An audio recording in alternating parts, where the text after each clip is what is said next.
हरे कृष्णा। सभी भक्तों का स्वागत है फिर से एक बार आज के इस सुंदर सत्र में, जिसमें कि हम भगवत गीता के 18वें अध्याय को, जो एक पार्ट में हमने 35 श्लोक किए थे, उनका रिकैप करेंगे और उसके बाद अन्य श्लोक जो आगे के श्लोक हैं उनको आज पढ़ेंगे। तो अब शुरुआत करते हैं। अभी तक हमने प्रभुपाद के साथ भगवान के पवित्र नामों का जप किया, एक राउंड हमने चैंट किया और अब हम मंगलाचरण के द्वारा आज के अध्याय को शुरू करेंगे और भगवत गीता के आगे के अध्याय पढ़ना शुरू करेंगे। ॐ अज्ञानतिमिरान्धस्य ज्ञानाञ्जनशलाकया चक्षुरुन्मिलितं येन तस्मै श्रीगुरुवे नमः। श्रीचैतन्यमनोभीष्टं स्थापितं येन भूतले स्वयं रूपः कदा मह्यं ददाति स्वपदान्तिकम्। वन्देऽहं श्रीगुरु श्रीयुतापदकमलं श्रीगुरून् वैष्णवांश्च श्रीरूपं सागरजातां सहगण रघुनाथान्वितं तं सजीवम् साद्वैतं सावधूतं परिजनसहितं कृष्ण चैतन्य देवं श्रीराधा कृष्णपादां सहगण ललिता श्रीविशाखान्वितांश्च।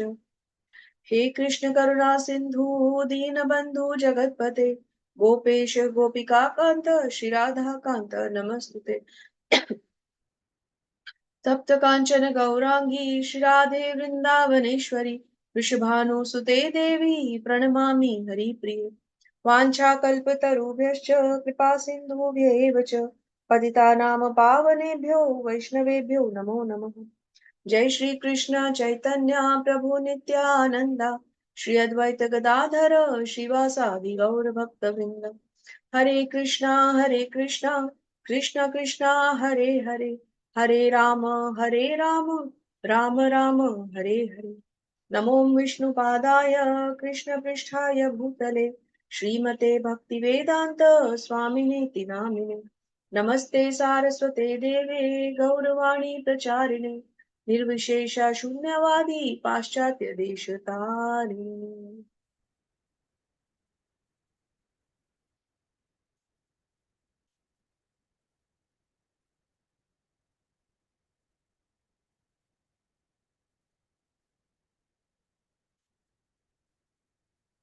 सभी शिक्षा और दीक्षा गुरुओं की जय। जगत गुरु श्रील प्रभुपाद महाराज की जय। हरे कृष्णा। सभी भक्तों का हरे कृष्णा स्वागत है आज के सुंदर सत्र में। हरे कृष्णा माता जी, हरे हरे कृष्ण। कृष्णा दीदी, दंडवत प्रणाम। हरे कृष्णा, धन्यवाद, प्रणाम आप सभी को। हरे कृष्णा। तो अंतिम चरण पे पहुंच गए हैं हम। और जब 22 मई को हमने 22 अप्रैल को जब इस सत्र को शुरू किया था, तो बहुत कठिन लग रहा था। ऐसा लग रहा था कि 40-42 दिन में हम भगवत गीता को संपन्न नहीं कर पाएंगे, और जिसमें कि हमें श्लोक भी पढ़ने हैं, अनुवाद भी पढ़ने हैं, तात्पर्य भी पढ़ने हैं, प्रभुपाद से सारा समझना भी है। लेवल 1 में हमने केवल इसका एक ग्लिम्स शॉट देखा, अब लेवल 2 में हमें डिटेल पढ़ना है। तो ऐसा लग रहा था कि ये एक असंभव सा कार्य हमारे बीच में आ गया है, हम सब इसको कैसे करेंगे। लेकिन प्रभुपाद की इतनी कृपा हुई और आप सब सुंदर भक्तों का इतना संग और इतना प्यारा संग मिला कि हम इस भगवत गीता को एक बार और आपके सानिध्य के कारण ही कंप्लीट कर पाए। आप सबका बहुत माता बहुत जी, अब आपके साथ लेवल 3 कब शुरू हो रहा है? अब माता जी, अब ये तो सब हरी इच्छा है, भगवान की लीला है, पता नहीं वो बिल्कुल कभी बिल्कुल बिल्कुल, क्योंकि आपकी हम सेवा पहले अब वो कर पाएंगे मतलब या नहीं पता नहीं। 18 दिन से पहले 18 दिन हुआ, फिर वो कंटिन्यू हुआ 2 के लिए। मुझे लगता है भगवान चाहेंगे कि 3 भी हो कंटिन्यू आपके साथ। जो हरी हरे इच्छा। कृष्णा माता जी, सभी भक्तों को एक तेरी सूचना देनी थी, सभी कुछ करें जिससे लेवल 2 का सर्टिफिकेट मिले, फिर लेवल 3 में एडमिशन हो जाएगा आपका। जी, तो आप सब जल्दी धन्यवाद से प्रभु जी। जल्दी, ये हम सबका निवेदन है कि आप सब जल्दी से जल्दी लेवल 2 के क्विज करें और जल्दी से जल्दी लेवल 3 पे आए। और फिर और कोई बहुत सुंदर जो भी वक्ता आएंगे, शिक्षक आएंगे, उनके साथ शुरुआत करेंगे। और भगवान ने हमें आपकी सेवा का मौका दिया, तो इससे उत्तम कुछ नहीं होगा, जरूर आ जाएंगे हम तो। हरे कृष्ण। चलिए, तो शुरू करते हैं हम आज के सत्र को। हरे कृष्ण माता। हरे कृष्ण माता जी, बहुत बहुत धन्यवाद आपका। तो अब हम एक क्विक रिकैप करेंगे उन 35 श्लोकों का जिनको कि हमने कल पढ़ा था, और फिर 36वें श्लोक से हम आज आगे चलेंगे। तो इस अध्याय में हम सन्यास की सिद्धि को जान रहे हैं। भगवान ये समझा रहे हैं कि सन्यास क्या है। हम सन्यास अगर हमारे भीतर जो एक शुरू से ही सन्यास को लेके एक इमेज बनी होती है हर एक के अंदर ही, वो क्या होती है कि एक सन्यासी मतलब कि कोई गेरुए वस्त्र धारण करके कहीं रह रहे हो, और क्या ही कहना कि यदि वो पवित्र स्थान जैसे धाम में अर्थात वृंदावन या हरिद्वार जैसे धाम में वास करें तो हमें लगता है ये सन्यासी है। बिना ये जाने बिना ये समझे हम उन्हें सन्यासी बोल देते हैं, जिनको कि हमें पता नहीं है कि सन्यास क्या है, सन्यास की सिद्धियां क्या है, सन्यास की विधि क्या है। तो भगवान इस अध्याय के माध्यम से हमें बताएंगे कि सन्यास जैसे हम सन्यास समझते हैं वो सन्यास नहीं है। सन्यास तो कुछ और ही है जो हम शायद हमारी सोच और हमारी कल्पना परिकल्पना से भी दूर है। तो अब यहाँ अर्जुन के प्रश्न से ये अध्याय शुरू हुआ था। अर्जुन ने भगवान से कहा था कि मैं त्याग का उद्देश्य जानने का इच्छुक। अर्जुन भगवान से पूछते हैं कि ये त्याग क्या है, संन्यास क्या है। तो भगवान ने अर्जुन को दो तरह से समझाया था। त्याग और संन्यास में भगवान ने अर्जुन को अंतर बताया था। भगवान ने कहा था कि भौतिक इच्छा पर जब आधारित कर्मों का परित्याग होता है तो उसे संन्यास कहते हैं। जब भौतिक कर्मों को हम त्यागते हैं तो वो संन्यास है, इसीलिए सन्यासी को कोई कर्म करने को नहीं कहा जाता। परंतु जब हम कर्मों के समस्त फलों को भी त्याग कर देते हैं तो वो त्याग होता है। और हम त्याग मानते हैं कि हमने एक छोटा सा लहसुन प्याज खाना छोड़ दिया, टीवी देखना छोड़ दिया, तो हमने त्याग कर दिया। तो त्याग का अर्थ है समस्त कर्म फलों का त्याग, और संन्यास का अर्थ है समस्त कर्मों का त्याग। तो इन दोनों में अंतर भगवान ने समझाया है। उसके बाद भगवान क्या कहते हैं कि कुछ विद्वान घोषित करते हैं कि समस्त प्रकार के कर्मों को दोषपूर्ण समझ करके त्याग कर देना चाहिए। अर्थात इन कर्मों को अगर हम गलत समझ लें तो इनको त्याग कर दें। कौन से कर्मों को? यज्ञ, दान, तपस्या आदि। लेकिन कुछ लोग कहते हैं कि इसको हमें त्याग नहीं करना चाहिए। तो भगवान का मत जानते हैं कि भगवान क्या कहते हैं। तो भगवान कहते हैं कि पहले तो भगवान कहते हैं कि शास्त्रों में तीन त्याग जो है वो तीन तरह से बताया गया है। और कौन सी तरह से बताया गया और किस तरह से उसको त्यागना या नहीं त्यागना चाहिए, आगे भगवान क्या कहते हैं इस बारे में कि यज्ञ, दान और तपस्या का परित्याग कभी नहीं करना चाहिए। निसंदेह यज्ञ, दान और तपस्या महात्माओं को भी शुद्ध करते। तो यदि हम त्याग के बारे में बात कर रहे हैं तो हमें किसी भी हालत में यज्ञ को, दान को और तपस्या को नहीं त्यागना चाहिए। भगवान कहते हैं कि सभी कार्यों को किसी प्रकार की आसक्ति या फल के आशा के बिना संपन्न करना चाहिए। इसे कर्तव्य मानकर करना चाहिए। भगवान अर्जुन को क्या कह रहे हैं, जो भगवत गीता भगवान दे रहे हैं अर्जुन को, जो इतना बड़ा भगवान ने ज्ञान दिया और अर्जुन के माध्यम से हमें मिला, इसका कारण क्या है? इसका कारण यही तो है कि हम ये जान पाए कि हमें क्या करना है और क्या नहीं करना है। तो नहीं क्या करना है हमें, कि हमें ऐसा त्याग नहीं करना कि हमने कर्म ही छोड़ दिए, हमने यज्ञ ही छोड़ दिया। जब क्या है, जब भी तो यज्ञ है, संकीर्तन यज्ञ ही तो है। तो अगर हमने यज्ञ करने ही छोड़ दिया तो हम जब कैसे करेंगे? दान करना छोड़ दिया तो हम भगवान के मंदिर कैसे बनवाएंगे? तपस्या करनी छोड़ दी तो हम सुबह कैसे उठेंगे, मॉर्निंग रूटीन कैसे करेंगे जो भगवान ने, जो प्रभुपाद ने हमें दिए। तो इसका अर्थ सीधा सीधा ये निकलता है कि हमें यज्ञ, दान और तपस्या को किसी भी हालत में नहीं छोड़ना। फिर भगवान इनको आगे क्लासिफाई करते हैं, किसमें? सतोगुण से, रजोगुण से और तमोगुण से। हर चीज को भगवान जब त्याग सॉरी कर्म को, दान को, तपस्या को आगे क्लासिफाई करके समझा है।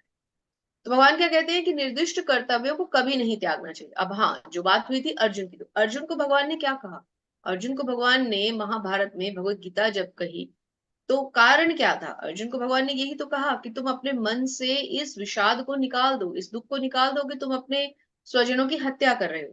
तुम तो अपना कर्तव्य पूरा कर रहे हो, क्योंकि तुम क्या हो? तुम एक क्षत्रिय हो। और क्षत्रिय का कर्तव्य क्या है? क्षत्रिय का कर्तव्य है कि वो हर हाल में वो अपने नियत कर्तव्य को पूरा करे।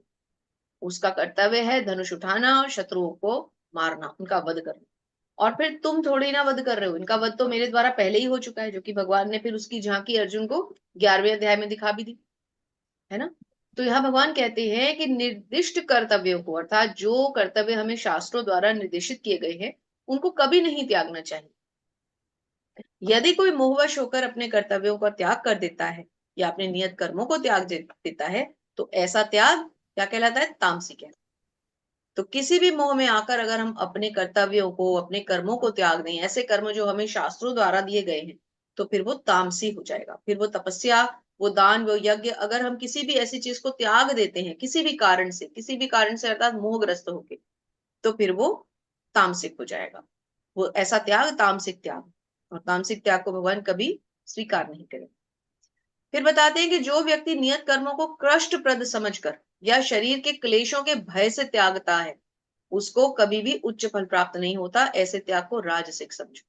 राजसिक क्यों हुआ? कि हमने डर के मारे छोड़ दी, हम ये नहीं कर सकते, हमने त्याग कर दिया, या हम ऐसा काम कर नहीं पा रहे, या किसी के डर से या किसी के कहने से हमने कर दिया, उसके बाद फिर वापस उसी काम पे चले गए।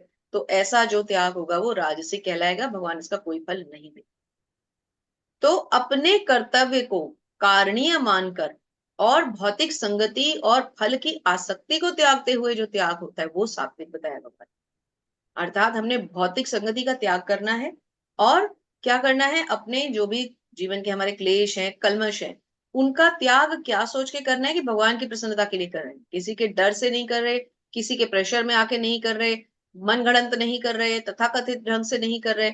शास्त्रों के निर्देशन में, गुरु के आदेश पर चलते हुए हम जब अपने नियत कर्तव्यों को निभाते हुए जब हम त्याग करते हैं, तो ऐसा त्याग फिर सात्विक कहलाता है।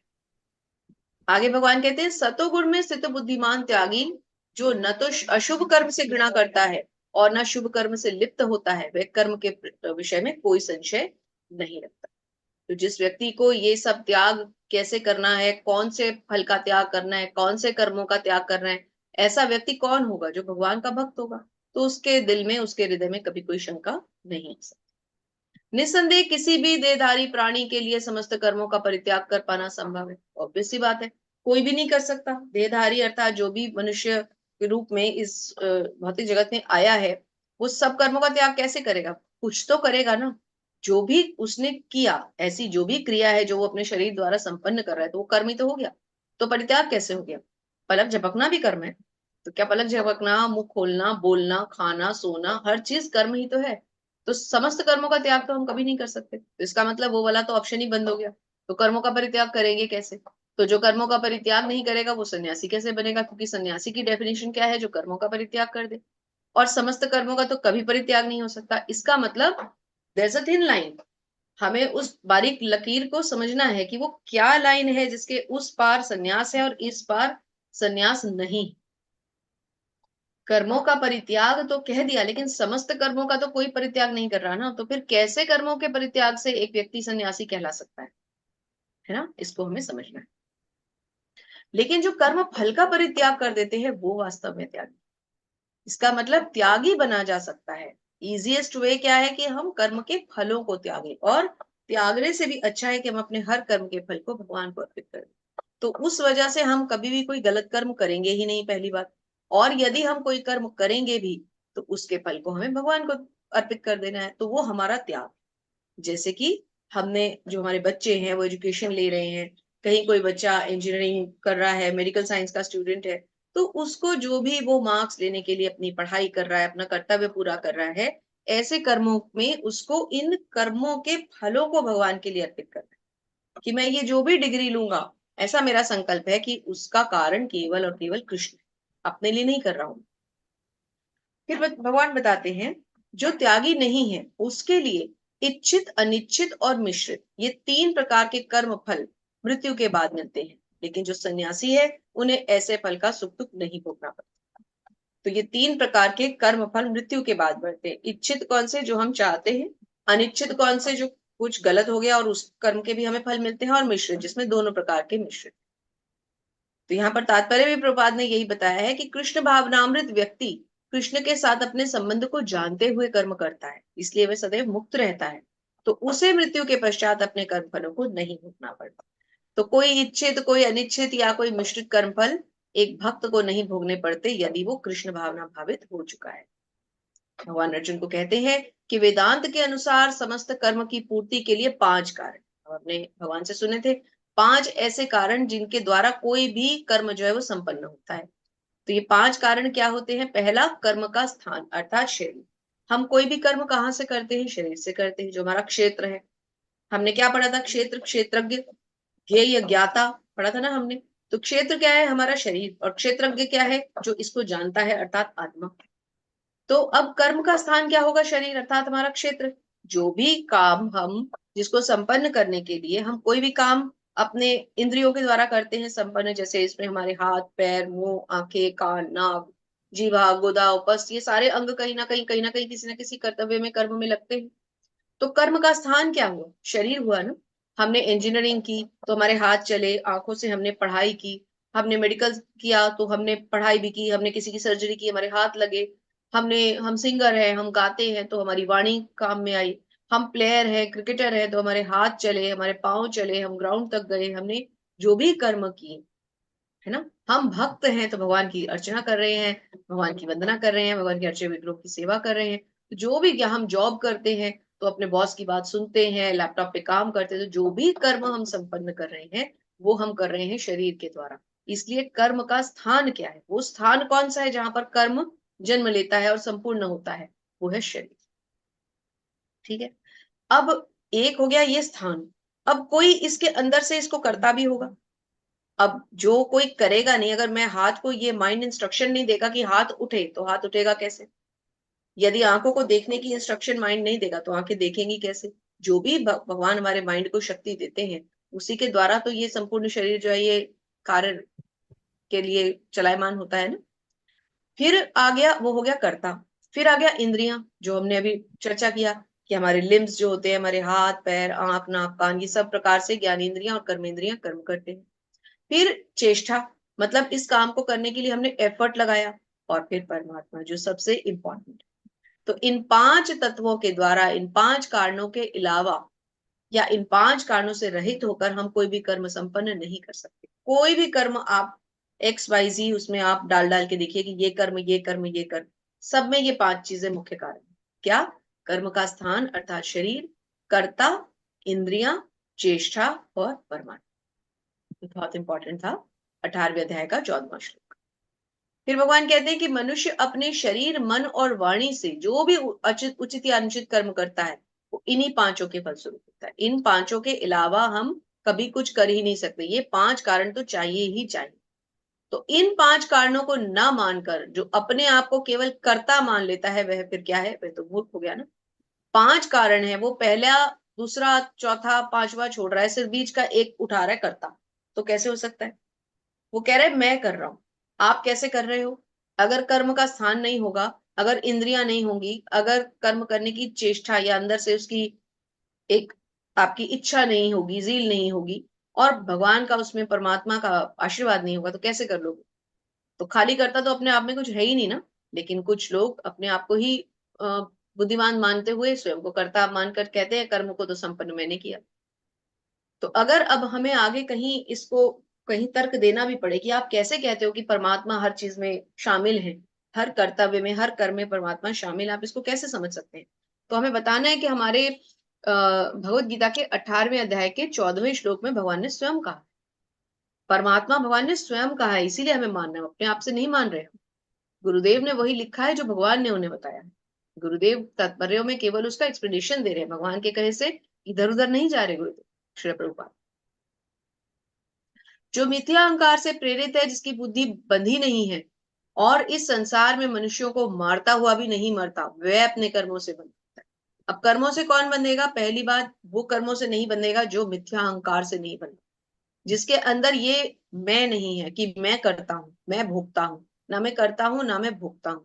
मैं तो भगवान का अंश हूं, मैं तो उनका दास हूं, यही मेरी पहचान है, स्वाभाविक स्थिति। तो जिसके अंदर ये बात होगी कि मैं तो भगवान का एक दास हूं या एक अंश हूं, मेरा अपना कोई वजूद नहीं है, तो फिर उसकी बुद्धि कभी नहीं बंधेगी। बुद्धि कैसे बंधेगी? उसकी तो बुद्धि खुल गई, उसको तो सब समझ में आ गया। तो वह इस संसार में मनुष्यों को मारता हुआ भी नहीं मार, ये अर्जुन के लिए आया है कि क्योंकि तुम अब इस कॉन्सेप्ट को समझ चुके हो, है ना, तुम्हारी बुद्धि अब खुल चुकी है, तुम्हारे अंदर कोई मिथ्यांकार नहीं है, तुम तो केवल मेरी प्रसन्नता के लिए युद्ध कर रहे हो, तुम तो केवल धर्म के लिए युद्ध कर रहे हो, तुम तो अपने कर्तव्य पूरा करने के लिए युद्ध कर रहे हो। तो फिर तुम अगर किसी को मार भी रहे हो तो तुम नहीं मार रहे, तुम केवल अपना कर्तव्य पूर्ण कर रहे हो। लेकिन इसका अर्थ ये भी नहीं है कि हम भी उठाकर किसी पे गोली चला दें कि अब हमने भी मार दिया, हम तो मारते हुए नहीं मार रहे, क्योंकि हम तो मिथ्या अहंकार से भी रहित हो गए, हमारी बुद्धि भी खुल गई। भगवान ने भगवत गीता के 18वें अध्याय के 16वें श्लोक में कहा था कि वो मारता हुआ भी नहीं मारता, तो किसी को भी मार दो, चाहे जीव हो, मनुष्य हो, पशु हो या कोई भी जीव हो। तो ऐसा नहीं है ना। लेकिन यहाँ पर एक बहुत सुंदर एग्जाम्पल प्रभुपाद ने हमें समझाया भी था कि जैसे एक सोल्जर होता है, उसका कर्तव्य क्या है कि वो सेना का जो कार्य कर्तव्य करता हुआ किसी पड़ोसी देश के सैनिक को मारता है, तो वहां वो उसका कर्तव्य है, इसलिए उसको दंडित नहीं किया जाता। लेकिन यदि कोई समाज में, राष्ट्र में किसी भी अन्य जीव की हत्या करता है, जीव की हत्या पे तो खैर किसी को दंड नहीं है। आज का समाज इतना भ्रष्ट हो चुका है कि जीवों की तो बहुत हत्या हो रही है। पेड़ भी जीव हैं, उनकी भी बहुत हत्या हो रही है, और जीवों की जिनमें पशु सम्मिलित है उनकी बहुत हत्या हो रही है, निर्मम हत्या होती है उनकी। बेजुबान मासूम जीवों को बहुत लोग मार मार के अपने टेस्ट के लिए उनको खाते हैं। तो ऐसा मांस भक्षण करने वाले तो पापी हैं, और ऐसे पाप संग को हमें जितना जल्दी हो सके त्याग देना चाहिए। ज्ञान, ज्ञेय और ज्ञाता, ये तीनों कर्म को प्रेरणा देने वाले। अब कर्म को प्रेरणा कौन देगा? कर्म को प्रेरणा देगा उस कर्म को जानना, उसको करने वाला, उसका ज्ञाता। तो तीनों ही चीजें जो है वो भगवान ही है। इंद्रियां, कर्म और कर्ता, ये तीनों कर्म के संगठक। कर्म को कंप्लीट कौन करेगा? इंद्रियां कंप्लीट करेंगी, कर्म कंप्लीट करेगा और कर्ता कंप्लीट करेगा, है ना। तो हमें ये समझना है कि भगवान यहाँ पर हमें नॉलेज जो दे रहे हैं वो किन चीजों की दे रहे हैं। एक एक करके हमें हर चीज को यहाँ पर समझना है। जहां हमें नहीं समझ में आएगा बाद में इसकी चर्चा कर सकते हैं, लेकिन अभी पहले हमें इसको एक बार समझना है, उसके बाद आगे चलते हैं। अब भगवान ने हमें यहाँ तक तो समझा दिया कि कर्ता कौन है, कर्म कैसे कंप्लीट होता है, कर्म के कंप्लीट करने के कारण क्या है। अब आगे देखते हैं। अब आते हैं प्रकृति के तीन गुणों के अनुसार ही ज्ञान, कर्म तथा कर्ता के तीन तीन भेद हैं। अब तू मुझसे इन्हें सुन। तो भगवान क्या बता रहे हैं कि प्रकृति के जो तीन गुण हैं, क्योंकि हर चीज को, हर कार्य को, हर कर्म को संपन्न कौन करता है? कर्ता नहीं करता, बल्कि प्रकृति के तीन गुणों से संपन्न करता है। तो प्रकृति के तीन गुण अर्थात सतोगुण, रजोगुण और तमोगुण। तो इन्हीं के अनुसार ज्ञान, कर्म और कर्ता के तीन तीन भेद हैं। किन तीनों के? ज्ञान के, कर्म के, कर्ता के, इनके तीन तीन भेद हैं। अब मुझसे इन्हें सुन। तो ज्ञान के क्या भेद होंगे? वही सतोगुणी ज्ञान, रजोगुणी ज्ञान और तमोगुणी ज्ञान। कर्म के क्या भेद होंगे? सतोगुणी कर्म, रजोगुणी कर्म और तमोगुणी कर्म। और कर्ता भी सतोगुणी कर्ता, रजोगुणी कर्ता और तमोगुणी कर्ता। अब आगे क्योंकि हम पढ़ भी चुके हैं, लेकिन अब हमें थोड़ा सा खुद को एनालाइज करना है। रिकैप करने का फायदा क्या है? यही फायदा है कि अब हम समझें इसको कि ज्ञान कौन सा सात्विक होगा, कौन सा राजसिक होगा, कौन सा तामसिक होगा, कर्म के क्या विभाग होंगे, कर्ता के क्या विभाग होंगे। तो ब्रॉडली इन तीनों चीजों की क्लासिफिकेशन हमें कैसे करनी है? जहां सात्विक आएगा, सत्व आएगा, वहां हमें लेना है ज्ञान, आनंद, ज्ञान, भगवान का ज्ञान, knowledge, knowledge about absolute truth. जहां इच्छा जुड़ जाएगी, जहां कोई कर्म का जो है, चाहे ज्ञान हो, चाहे कर्म हो, चाहे कर्ता हो, उसके पीछे कोई डिजायर आ जाएगी, इंद्रिय भोग की इच्छा आ जाएगी कि ये कार्य मैं स्वयं के लिए करूं, तो वो कर्म, वो कर्ता और वो ज्ञान, तीनों चीजें क्या हो जाएंगी? राजसिक हो जाएंगी। और जहां पर अज्ञानता आ जाएगी, प्रमादकता आ जाएगी, आलस्य आ जाएगा, निद्रा आ जाएगी, तो ऐसा ज्ञान, ऐसा कर्म या ऐसा कर्ता क्या हो जाएगा? तामसिक हो जाएगा। तो इसको समझते हैं भगवान से। भगवान कहते हैं जिस ज्ञान से अनंत रूपों में विभक्त सारे जीवों में एक अविभक्त आध्यात्मिक प्रकृति देखी जाती है, उसे सात्विक जाति। तात्पर्य में श्री प्रभुपाद बहुत अच्छा समझा रहे हैं, श्री प्रभुपाद की जय, कि जो व्यक्ति हर जीव में, चाहे वह देवता हो, मनुष्य हो, पशु हो, पक्षी हो, जल जंतु हो, पौधा हो, आत्मा को देखता है, वो सात्विक है। इसीलिए सात्विक लोग कभी भी मांसाहार नहीं करते। क्यों? क्योंकि वो प्रत्येक जीव में भगवान के अंश को देखते हैं। वो ये समझते हैं कि जैसे मैं भगवान का अंश हूं, ऐसे दूसरा जीव भी भगवान का अंश है, तो मैं उसकी हत्या कैसे कर सकता? पेड़ भी तो जीव है, पशु भी तो जीव है, पक्षी भी तो जीव है, तो कैसे कर देगा? जल जंतु भी तो है, मछली, लोग कितना फिश खाते हैं, तो क्या वो जीव नहीं है?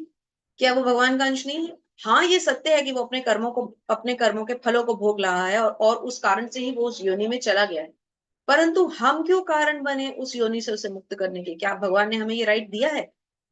ये तो भगवान का अपना जो है लेखा जोखा है ना।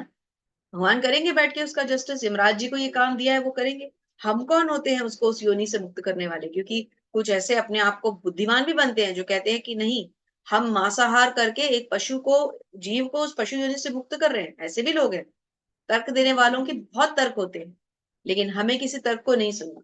हम वो कहेंगे जो भगवत गीता हमें सिखाएगी, जो हमारे गुरुदेव हमें सिखाए। तो क्या कहा है गुरुदेव ने? कि हर व्यक्ति, हर जीव में, चाहे वह देवता हो, मनुष्य हो, पशु पक्षी हो, जल जंतु हो, पौधा हो, आत्मा को देखता है, वो सच्चा सात्विक ज्ञान है। क्यों? क्योंकि ऐसा व्यक्ति शरीर और आत्मा के डिफरेंस को समझ जाएगा। शरीर को मारकर मैं क्या करूंगा, आत्मा तो अजर है, अमर है। अच्छा, यहाँ भी उल्टा लॉजिक लग जाता है लोगों का। क्या आप ये भी कहते हो कि शरीर से कोई सरोकार नहीं है? तो फिर शरीर की हत्या पर, एक जीव की हत्या पर, एक अर्थात शरीर की हत्या पर आप क्यों प्रतिबंध लगाना चाहते हैं? एक शरीर था, उसको मार दिया गया, दूसरा शरीर मिल जाएगा, आप क्यों रोकते हैं? लेकिन हम जीव की हत्या, कहना ध्यान से देखा जाए तो आत्मा की हत्या नहीं हम कर पाएंगे, आत्मा तो अगले शरीर में चली जाएगी। लेकिन यहाँ बात यह आ जाती है कि हमें इसकी स्वीकृति भगवान ने कहीं नहीं दी। भगवान ने पूरी भगवत गीता या किसी अन्य शास्त्र में ये हमें कहीं पर भी नहीं स्वीकृति दी कि आप जाएं और किसी भी जीव की हत्या कर दें, किसी भी शरीर की हत्या कर दें। क्यों कर दें? ऐसा तो भगवान ने कहीं नहीं कहा, है ना। इसीलिए प्रभुपाद ने हमें सोल्जर वाला एग्जाम्पल समझाया। अब हम चीजों को रिलेट कर पा रहे हैं। जिस ज्ञान से कोई मनुष्य विभिन्न शरीरों में भिन्न भिन्न प्रकार के जीव को देखता है, वह राजसी। अब अगर हर शरीर को हम कुत्ते को कुत्ता, बिल्ली को बिल्ली, मनुष्य को मनुष्य, पेड़ को पेड़, ये समझेंगे तो ये तो देहात्म बुद्धि हो गई, है ना। हम आत्मा को नहीं समझ रहे, केवल शरीर को समझ रहे हैं, तो देहात्म बुद्धि से तो हमें ऊपर उठना है। और तामसी क्या है? कि जिससे मनुष्य किसी एक प्रकार के कार्य को, जो अति तुच्छ है, सब कुछ मानकर सत्य को जाने बिना उसमें लिप्त रहता है। सत्य को जानने का प्रयास ही नहीं करता।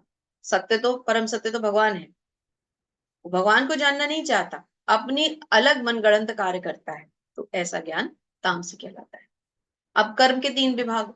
जो कर्म नियमित है, आसक्ति राग द्वेष रहित है, वह सात्विक है। कोई भी कर्म जिसमें कोई राग द्वेष ना हो, आसक्ति ना हो, आसक्ति आते ही वो कर्म क्या हो जाएगा? राजसिक। अगले श्लोक में आएगा, अपनी इच्छा से को पूरा करने के लिए और प्रयास पूर्वक मिथ्या अहंकार से जो किया जाए, वह राजसिक है। क्योंकि जहां मिथ्या अहंकार आ गया, जहां इच्छा आ गई, वहां कर्म क्या हो गया? राजसिक हो गया। और जो मोहवश शास्त्रों की अवहेलना करते हुए किया जाए, अर्थात मनुष्य ये सोचने की कोशिश ही नहीं कर रहा कि अन्यों को दुख पहुंचाने से मेरा गंतव्य चेंज हो जाएगा, कहाँ मुझे भवबंधन से छुटकारा चाहिए और कहाँ मैं फिर से कर्म फलों के भोग करने के लिए मुझे फिर से यहाँ आना पड़ेगा, तो ऐसा कर्म क्या हो जाएगा? तामसिक हो जाएगा। अब 3 जो विभाग है भगवान समझाएंगे किसके? कर्ता। तो सात्विक कर्ता कौन होगा? जो भौतिक गुणों के संसर्ग के बिना, सेम चीजें आ गई, अहंकार से रहित होके संकल्प उत्साह पूर्वक अपना कर्म करता है, जो अपनी सफलता और असफलता में कहीं पर भी दुखी या सुखी नहीं होता, समभाव रहता है, अविचलित रहता है, वो कौन हुआ? सात्विक कर्ता हुआ। जो अपने सुख दुख को ज्यादा सेलिब्रेट करेगा, मैंने किया है, मैंने किया है, वो कौन हो जाएगा? वो राजसिक हो जाएगा। तो भगवान ने क्या कहा है कि कर्म फल के प्रति आसक्त होकर फलों का भोग करना चाहिए, हर चीज को भोगना चाहिए, ये भी मेरा है, वो भी मेरा है, अपवित्र और सुख दुख से विचलित हो जाए और ईर्ष्यालु बना रहे। ये तो साफ ही नजर आ रहे हैं कि सारे के सारे राजसिक लक्षण है। और तामसिक क्या होगा? वो तो खैर सुनेगा ही नहीं, शास्त्रों के विरुद्ध होगा, हठी होगा, कपटी होगा और सदैव खिन्न, दूसरों से चिढ़ने वाला, द्वेष करने वाला, किसी की भी हत्या कर देने वाला। ऐसा कौन होगा? तामसिक। तामसिक कौन? करता। फिर भगवान कहते हैं कि अब मैं प्रकृति के 3 गुणों के अनुसार तुम्हें विभिन्न प्रकार की बुद्धि और धृति के बारे में समझू। अब भगवान बुद्धि का विभाजन करेंगे, इसीलिए यह अध्याय बहुत इंपॉर्टेंट है, क्योंकि इसमें भगवान हर चीज का हमें क्लासिफिकेशन समझा रहे। अब बुद्धि के बारे में क्या समझे? ज्ञान ज्ञेय और ज्ञाता की व्याख्या प्रकृति के गुणों के अनुसार 3-3 भागों में की गई। अब इसी तरह से बुद्धि भी 3 प्रकार की हो जाएगी। कैसे? कि बुद्धि कौन सी? सतोगुणी है, जिसमें कि ये समझ में आ जाए कि मुझे क्या करना है और क्या नहीं करना है, ऐसी बुद्धि सतोगुणी है। दूसरी तरह की बुद्धि कौन सी हुई? जो भेद ही नहीं कर पा रही कि मुझे करना क्या और क्या नहीं करना, वो कौन सी हुई? राजसिक हुई। और तीसरी कौन सी है? कि अहंकार के वश में आ गई, करने वाले काम को करना ही नहीं, नहीं करने वाले को जरूर करना है, तो वो कौन सी हुई? तामसिक। तो सात्विक कौन सी हुई? जिसमें ये पता चल गया कि मुझे क्या करना चाहिए, क्या नहीं करना चाहिए। राजसिक कौन सी हुई? कि मुझे यही नहीं पता मुझे क्या करना चाहिए और क्या नहीं करना चाहिए। और तामसिक तो खैर छोड़ ही दीजिए, कि जो करना है वो मैं नहीं करूं और जो नहीं करना वो मैं जरूर करूं, मतलब धर्म को अधर्म और अधर्म को धर्म, तो वो हुई तामसिक। अब धृति पे आते हैं। धृति कौन सी है? सात्विक। योगाभ्यास द्वारा अचल रहकर जिसे धारण किया जाए, प्राण इंद्रियों और कार्यकलापों को वश में रखना, ऐसी धृति सात्विक हुई, जब हमने अपने मन और इंद्रियों को कंट्रोल कर लिया। तो और राजसी कौन सी हुई? जिसमें मनुष्य धर्म अर्थ काम के फलों में ही लिप्त बना रहता है। जहां धर्म आ गया, जहां अर्थ आ गया, मतलब वाणिज्य आ गया, पैसा आ गया, और काम आ गया, काम इच्छाएं आ गई, तो ऐसी धृति कौन सी हुई? राजसिक हुई। और तामसिक कौन सी हुई? अंत में तामसिक ले लेते हैं, जो धृति स्वप्न, भय, शोक, विषाद और मोह के परे नहीं जाती, ऐसी दुर्बुद्धिपूर्ण धृति तामसिक है। तो प्रभुपाद ने तीनों को अलग अलग एक्सप्लेन कर दिया है ना। अब यहाँ से आगे चलते हैं। भगवान ये श्लोक कह रहे हैं, 36वां श्लोक। तो भगवान के स्वागत के लिए हम सब एक बार भगवान का स्वागत करने के लिए भुजाएं उठाकर कहेंगे, हरे कृष्णा कृष्ण कृष्णा हरे हरे, हरे राम राम राम हरे हरे। सुखम त्विदानीम त्रिविधम शृणु मे भरतर्षभ, अभ्यासाद्रमते यत्र दुःखांतम च निगच्छति। क्या कह रहे हैं भगवान? हे भरत श्रेष्ठ, अब मुझसे 3 प्रकार के सुखों के विषय में सुनो, जिनके द्वारा बद्ध जीव भोग करता है और जिसके द्वारा कभी कभी दुखों का अंत भी हो जाता है। अब हम सुखों का क्लासिफिकेशन सुने, वही सात्विक, राजसिक और तामसिक। तात्पर्य में प्रभुपाद समझाते हैं, श्री प्रभुपाद की जय। बद्ध जीव भौतिक सुख भोगने की बारंबार चेष्टा करता है। जो बद्ध जीव होता है वो क्या करता है? भौतिक सुखों को भोगने की कोशिश करता है, और इस प्रकार वो, और इसी भोगने के चक्कर में आप कभी भी नोटिस करेंगे, इसी भोगने और ना भोगने के चक्कर में वो सुख दुख का भी अनुभव करता है। क्योंकि जब वो उस भोग को भोगता है तो उसे लगता है मैं सुखी हूं, और जब वो भोग नहीं भोग पाता तो उसे लगता है मैं दुखी। कभी कभी ऐसे भाग के अंतर्गत वह किसी महापुरुष की संगति से भवबंधन से मुक्ति हो जाता है, जैसे कि हम हो सकते हैं। हम श्री प्रभुपाद की संगति कर रहे हैं, उनसे हम इन अध्यायों को समझ रहे हैं, भगवत गीता शास्त्रों को पढ़ रहे हैं, भगवान की वाणी को सुन रहे हैं, तो हम भी इस अवसर का लाभ उठाते हुए प्रभुपाद के द्वारा इस भवबंधन से अवश्य मुक्त हो सकते हैं। दूसरे शब्दों में बद्ध जीव सदा ही किसी न किसी इंद्रिय तृप्ति में लगा रहता है, लेकिन जब सुसंगति से यह समझ जाता है कि यह तो एक ही वस्तु की पुनरावृत्ति है, तो उसमें वास्तविक कृष्ण भावनामृत का उदय होता है। कभी कभी ऐसे तथाकथित अवृत्ति मूलक सुख से मुक्त भी हो जाता है, जैसे कि हम हो सकते हैं। यदि हम गुरु का निर्देशन पूरी तरह से प्राप्त करें, गुरु की शरण लें, शास्त्रों का अध्ययन करें, भक्तों के संग में हम चल ही रहे हैं, तो हम भी अवश्य ही जो है भवबंधन से मुक्त हो सकते हैं। माता जी, आवृत्ति मूलक मीनिंग? कभी कभी वह ऐसे तथाकथित आवृत्ति मूलक सुख से मुक्त हो जाता है। आवृत्ति तो आवरण से लिया गया है, मतलब जो दिखता हो, इल्यूजन। क्योंकि सुख तो भौतिक है ही नहीं ना, भौतिकता में तो सुख है ही नहीं। तो आवृत्ति मूलक क्या हुआ? आवरण कहते हैं किसी चीज के ऊपरी शेल को। तो हमें ऐसा दिख रहा है कि हम किसी सुख को भोगने जा रहे हैं, परंतु ऐसा है तो नहीं। तो ऐसा तथाकथित मतलब ऐसा लगता है, लेकिन भौतिक रूप से कोई सुख होता नहीं। परंतु यदि भौतिकता से मुक्त हो गए तो फिर भवबंधन से ऑटोमेटिकली मुक्त हो जाएंगे। तो यहाँ हमें ये ध्यान देने योग्य बात है कि हम भी अपने गुरु के निर्देशन में इस भवबंधन से मुक्त हो सकते। हरे कृष्णा प्रभु जी, शुरू करें। हरे कृष्णा माता जी, शुरू करो। बताएं गिरजा माता जी, आप पढ़िए, आपका रेजेंट है। हरे कृष्णा माता जी, हरे कृष्णा प्रभु जी। हरे कृष्ण। प्रणाम। शील प्रभुपाद की जय। यत यत यत तथा अग्रे विषम एव परिणामे अमृत उपमम तत्सुखम सात्विकम प्रोक्तम आत्मबुद्धि प्रसाद जम। हरे कृष्णा। जो प्रारंभ में विष जैसा लगता है लेकिन अंत में अमृत के समान है, और जो मनुष्य में आत्म साक्षात्कार जगाता है, वो सात्विक सुख कहलाता है। हरे कृष्ण। हरे कृष्ण। तो क्या बता रहे हैं भगवान? कह रहे हैं कि जो प्रारंभ में विष जैसा लगता है लेकिन अंत में अमृत के समान लगता है, तो ऐसा क्या होता है? ऐसा तो कभी कोई ऐसा सुख होगा जो हमें प्रारंभ में विष जैसा लगे? हाँ बिल्कुल। जैसे कि सुबह जल्दी उठना। जब प्रभुपाद ने हमें ये मॉर्निंग प्रोग्राम दिया है, तो हम में से कोई नहीं चाहता कि हम सुबह 3:30 बजे उठें और फिर जल्दी से स्नान आदि करके जप करें। सर्दियों में सबका मन करता है लेट तक सोते रहें, गर्मियों में सबका मन करता है कि रात को आराम से अपना एसी चलाकर और बैठ के घर में टीवी देखें परिवार के सदस्यों के साथ। लेकिन जो तपस्या प्रभुपाद ने हमें करने के लिए दी है, वो शुरू में कितनी विषैली लगती है ना, बहुत कष्ट होता है, लेकिन अंत में यही तपस्या अमृत बन जाती है। जब उम्र का वो पड़ाव आएगा, जब हमें भौतिक आसक्तियों को छोड़े भी 10-15 साल हो चुके होंगे, तो हमारे लिए कितना इजी हो जाएगा, बजाय उन लोगों के जो एंड तक आसक्तियों से घिरे रहते। तो इसलिए गुरुदेव हमें सही समय पर ही इन सब से छुटकारा दिलवा रहे हैं। तो सात्विक सुख क्या है, प्रभुपाद समझाते हैं, श्री प्रभुपाद की जय, कि आत्म साक्षात्कार के साधन में मन और इंद्रियों को वश में करने और मन को आत्म केंद्रित करने के नाना प्रकार की विधियों का पालन करना पड़ता है। हम जो ये कठिन प्रयास कर रहे हैं, हम ये क्यों कर रहे हैं? क्योंकि हमें अपने मन और अपनी इंद्रियों को वश में करना। मन और इंद्रियों को वश में करने के लिए ही तो हम इतना कुछ कर रहे हैं, नहीं तो कौन चाहता है? कोई नहीं चाहेगा, है ना? तो ये प्रयास शुरू में बहुत कठिन लगता है, लेकिन बाद में यही प्रयास बहुत सुखपूर्वक हो जाता है। हरे कृष्ण माता जी, नेक्स्ट श्लोक प्लीज। हरे हरे कृष्ण।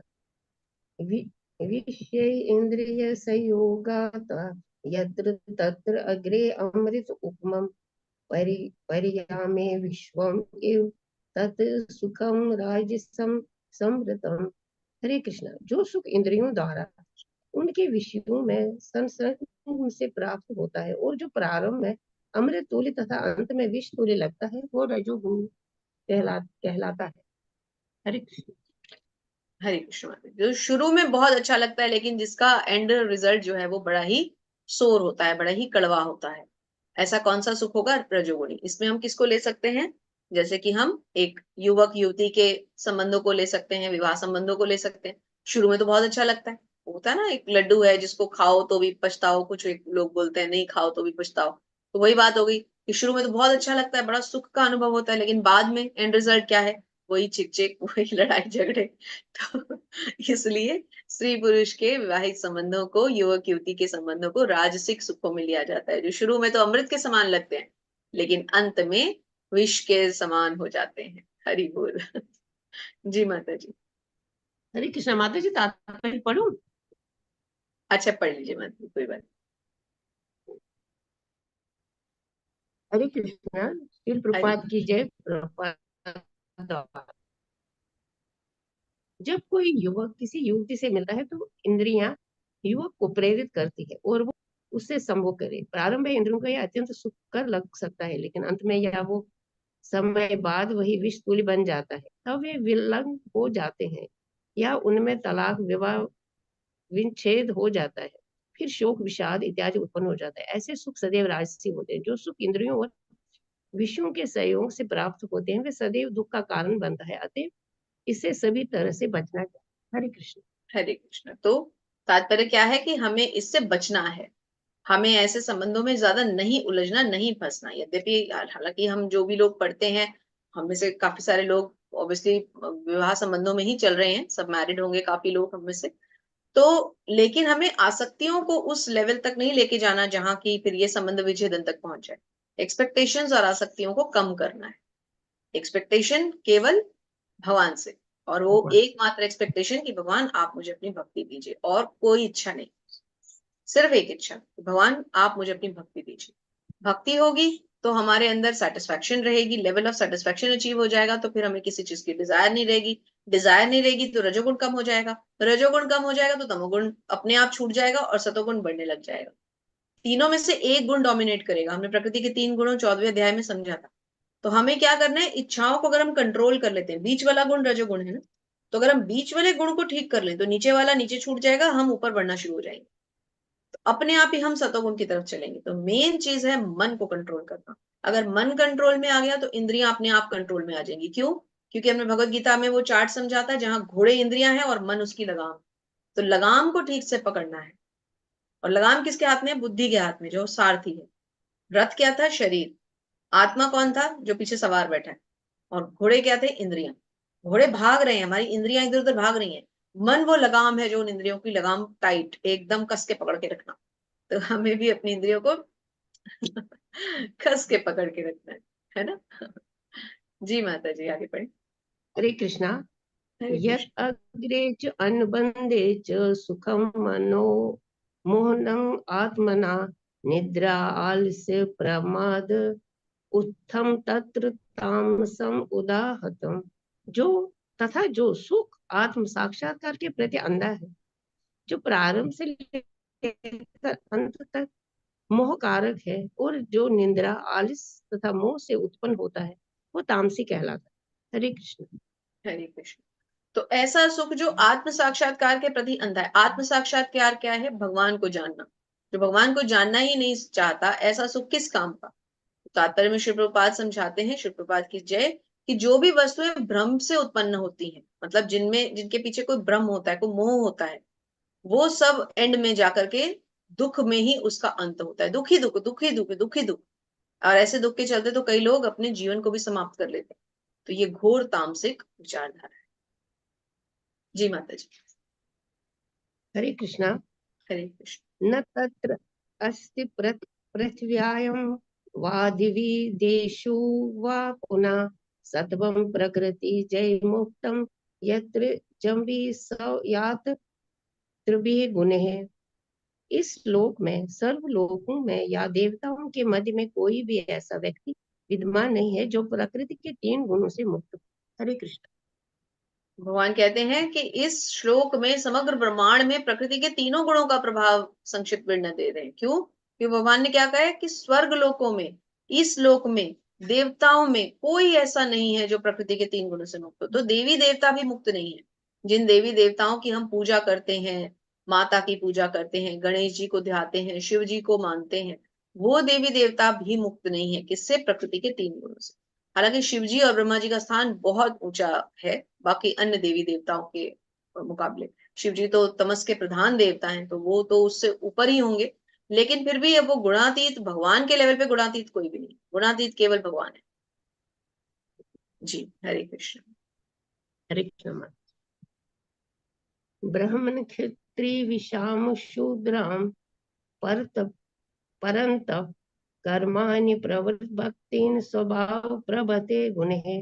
हे परंत ब्राह्मणों, क्षत्रियों, वैश्यों तथा शूद्रों में प्रकृति गुणों के अनुसार उसके स्वभाव द्वारा उत्पन्न गुणों के द्वारा भेद किया जाता है। हरे कृष्ण। हरे कृष्ण। तो ब्राह्मणों में, क्षत्रियों, वैश्यों, शूद्रों में प्रकृति के गुणों के अनुसार उनके स्वभाव के द्वारा हम भेद को समझ सकते हैं। अब ये बहुत बहुत इंपॉर्टेंट है आज के समाज को देखते। हम क्या मानते हैं? मेरे पीछे शर्मा लगा है तो मैं ब्राह्मण हूँ, उसके पीछे यादव लगा है तो वो कोई और जाति है, किसी के पीछे सिंह लगा है तो वो कोई और जाति है, किसी के पीछे अरोड़ा खन्ना लगा है तो हम कहते हैं हाँ जी वो तो खत्री है। खत्री मतलब क्षत्रिय को कहते हैं ना, खत्री है। तो ये नहीं होता है। भगवान ने ऐसा नहीं बनाया कि जो तुम्हारी जात पात है उससे तुम्हारा वर्ग डिसाइड होगा। बिल्कुल नहीं कहा भगवान ने। भगवत गीता में क्लियर कहा गया है कि ब्राह्मण अपने गुणों से ब्राह्मण है।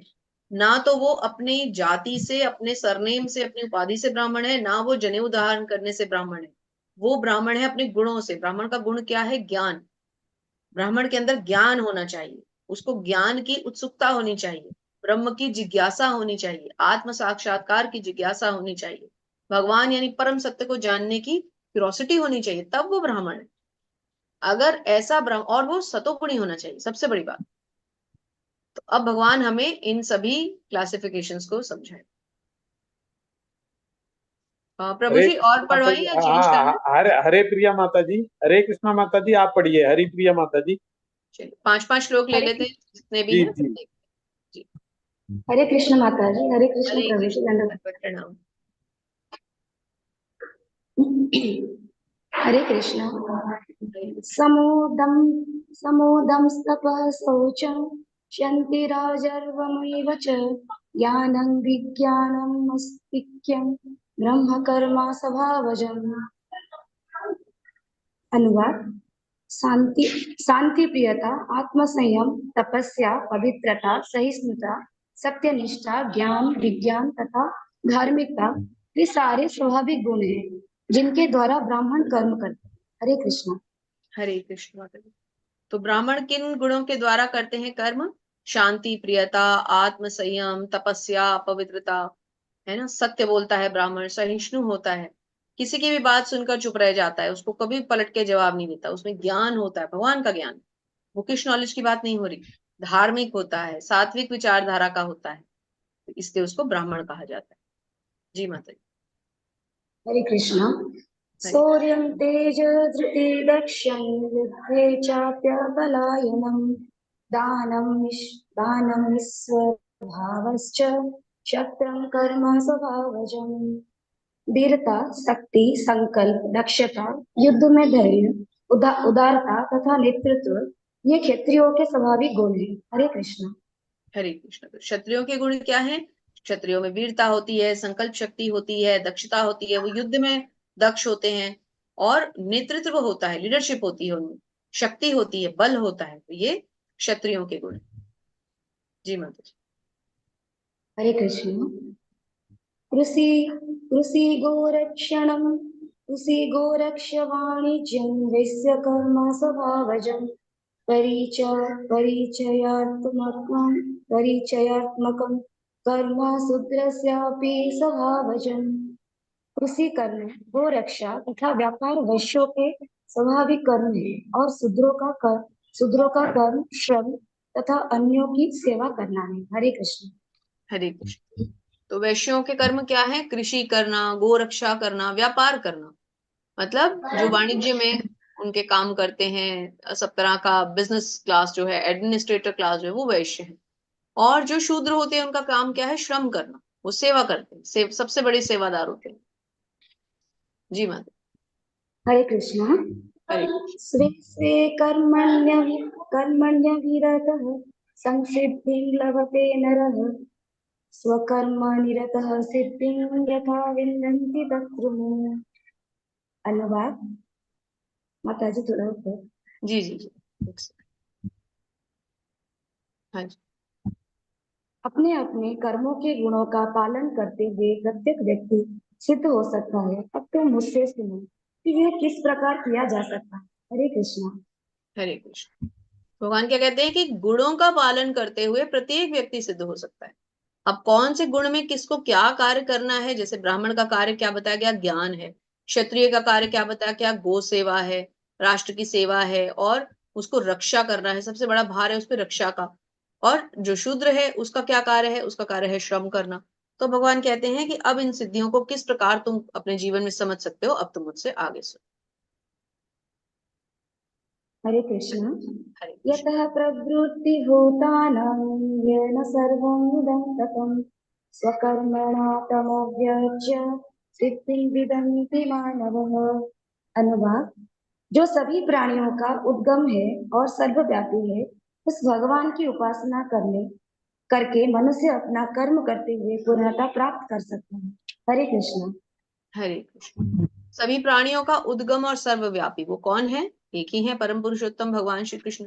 तो उस भगवान की उपासना करके मनुष्य अपना कर्म करते हुए पूर्णतया प्राप्त कर सकता है। मतलब मनुष्य पूर्ण कैसे हो सकता है? जब वो भगवान की भक्ति करता है। अन्यथा वो कुछ भी कर ले, भगवान की भक्ति अगर उसने नहीं की तो फिर वो पूर्ण नहीं कहलाएगा। तो तात्पर्य में श्री प्रभुपाद समझाते हैं, श्री प्रभुपाद की जय, कि जिस तरह से हमने 15वें अध्याय में समझा कि जो सभी जीव हैं वो परमेश्वर के भिन्न अंश है, मतलब परमेश्वर के ही अंश है, और हर जीव के अंदर भगवान स्थित हैं। ये भी भगवान ने हमें 15वें अध्याय में स्वयं कहा था 15.15 में, कि वो हर जीव के अंदर है। भगवान ने अपनी शक्तियां भी बताई, परा अपरा बहिरंगा अंतरंगा। किस प्रकार अंतरंगा और बहिरंगा शक्ति के द्वारा भगवान भौतिक और आध्यात्मिक जगत की रचना करते हैं, ये भी समझाया। तो प्रत्येक व्यक्ति को सोचना चाहिए कि इंद्रियों के स्वामी ऋषिकेश द्वारा वो विशेष कर्म में प्रवृत्त किया गया है। अतः वो जिस भी कर्म में लगा हुआ है उसी के फल द्वारा भगवान श्री कृष्ण की पूजा करनी चाहिए। मतलब किसी भी कर्म को उसे अपने द्वारा संपूर्ण नहीं मानना चाहिए, क्योंकि जब तक भगवान किसी, हमने क्या समझा, कर्म के 5 कारणों में अंतिम कारण जो था परमात्मा, वही सबसे ज्यादा इंपॉर्टेंट कारण है। तो किसी भी कर्म को यदि हम सोचें कि हम कंप्लीट कर रहे हैं तो फिर हम गलत। अंत में क्या समझाते हैं भगवान कि जीवन की सर्वोच्च सिद्धि क्या है? कि कोई चाहे कि जिस मर्जी वृत्ति परक कार्य में लगा हो, अगर वो परमेश्वर की सेवा कर रहा है तो फिर वो सिद्ध अवश्य हो जाएगा। भगवान की सेवा बहुत आवश्यक है सिद्धि प्राप्त करने में। ये सिद्धि वो सिद्धि नहीं है जो तामसी लोग तंत्र मंत्र द्वारा करते हैं, ये सिद्धि है भगवान को प्राप्त करने की कला। हरे कृष्ण। हरे कृष्ण। श्रेयान् स्वधर्मो विगुणः परधर्मात् स्वनिष्ठितात् स्वभावनियन्तं कर्म कुर्वन् कुर्वन् कुर्वन्नोति क्लीबिवं क्लीबं। तिल सॉरी माता विषम। जी। किल्विषम। माता जी और एक बार पढ़ो। हाँ जी, अनुवाद पढ़ दीजिए। हरे कृष्ण। अनुवाद। अपने अच्छा, वृत्ति आप परक श्लोक कार्य। एक बार और पढ़ना चाह रही हैं? हाँ जी, पढ़ लीजिए, पढ़ जी लीजिए। माता हाँ जी, हाँ जी, पढ़ लीजिए। हरे कृष्ण। हरे कृष्ण। श्रेयांसधर्मो विगुणः परधर्मात् स्वनिष्ठितात् स्वभावनियतं कर्म कुर्वन् कुर्वान् प्राप्नोति किल्बिषम्। अनुवाद। अपने वृत्ति परक कार्य को करना, चाहे वो कितना कितना ही त्रुटिपूर्ण ढंग से क्यों न किया जाए, अन्य किसी के कार्य को स्वीकार करने और अच्छी प्रकार करने की अपेक्षा अधिक श्रेष्ठ है। अपने स्वभाव के अनुसार निर्दिष्ट कर्म कभी भी पाप से प्रभावित नहीं होते। हरे कृष्ण। हरे कृष्ण। तो कितना ही त्रुटिपूर्ण ढंग से हम करें, लेकिन अपने कार्य को हमें खुद करना चाहिए। अन्य किसी के कार्य को स्वीकार करने और अच्छी प्रकार से करने की अपेक्षा हम अगर खुद अपने कर्म को करें तो वो ज्यादा उचित है। आज ही मैं हमारा जो सुबह का भागवतम है उसमें मैं थोड़ा सा प्रहलाद महाराज का चल रहा है, तो मैं थोड़ा सा एडवांस पढ़ रही थी आज उसमें कि आगे क्या आने वाला है। तो उसमें बहुत सुंदर बताया जा रहा है कि जब हम भगवान के घर में हम अर्च विग्रहों की सेवा करते हैं तो उसके लिए हमें कोई बाहर से पंडित या पुजारी रखने की आवश्यकता नहीं होनी चाहिए। हमें वो सब खुद करना चाहिए, अपने द्वारा संपन्न करना चाहिए। अगर उसमें छोटी मोटी त्रुटि भी हो जाएगी तो भगवान उसे स्वीकार करेंगे। भगवान ने क्या कहा है? पत्रम पुष्पम फलम तोयम। ये तो नहीं कहा ना भगवान ने कि बहुत सारे सोने के थाल में या बड़े बड़े राजाओं का ही मैं केवल दिया गया भोजन अपनाऊंगा। तो भगवान तो क्या चाहते हैं? भगवान चाहते हैं भगवान की प्रेममयी सेवा, जिसे कहा जाता है भक्ति। तो हम भक्ति को संपन्न करने के लिए भगवान की सेवा करें, ना कि हम ये सोचें कि कुछ बहुत अच्छा करके दिखाएंगे तो भगवान जल्दी खुश हो जाएंगे। भगवान भौतिक थोड़े ही हैं, दिव्य हैं, वो तो आध्यात्मिक है ना। हरे कृष्ण। हरे कृष्ण माता जी। आगे वाला ना अनीता माता जी पढ़ेंगी। हरे कृष्ण। हरे कृष्ण अनीता माता जी। हरे कृष्ण प्रभु जी, दंड प्रणाम माता जी। दंडवत प्रणाम।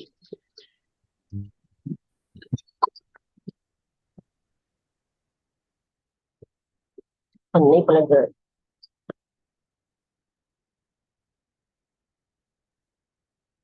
48वां है ना? हाँ जी, 48वां है ना माता जी? हाँ जी, हाँ जी माता जी।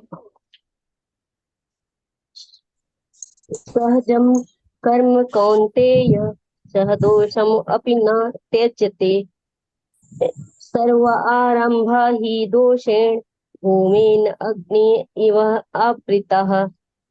प्रभुपाद की जय। प्रभुपाद द्वारा प्रत्येक प्रत्येक उद्योग प्रयास किसी न किसी द्वेष से आवृत होता है, जिस प्रकार अग्नि धुएं से आवृत रहती है।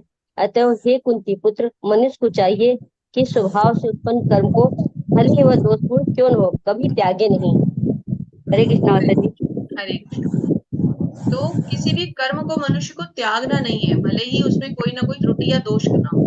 मनुष्य को तो वैसे भी त्रुटि करनी ही है। मनुष्य में ये चार दोष पाए ही जाते हैं। उसकी इंद्रियां अपूर्ण होती हैं, वो त्रुटि करता है, वो चीटिंग करता है। तो ये अगर त्रुटि से हम कोई कार्य संपन्न कर भी रहे हैं तो भी भगवान उसको स्वीकार करेंगे।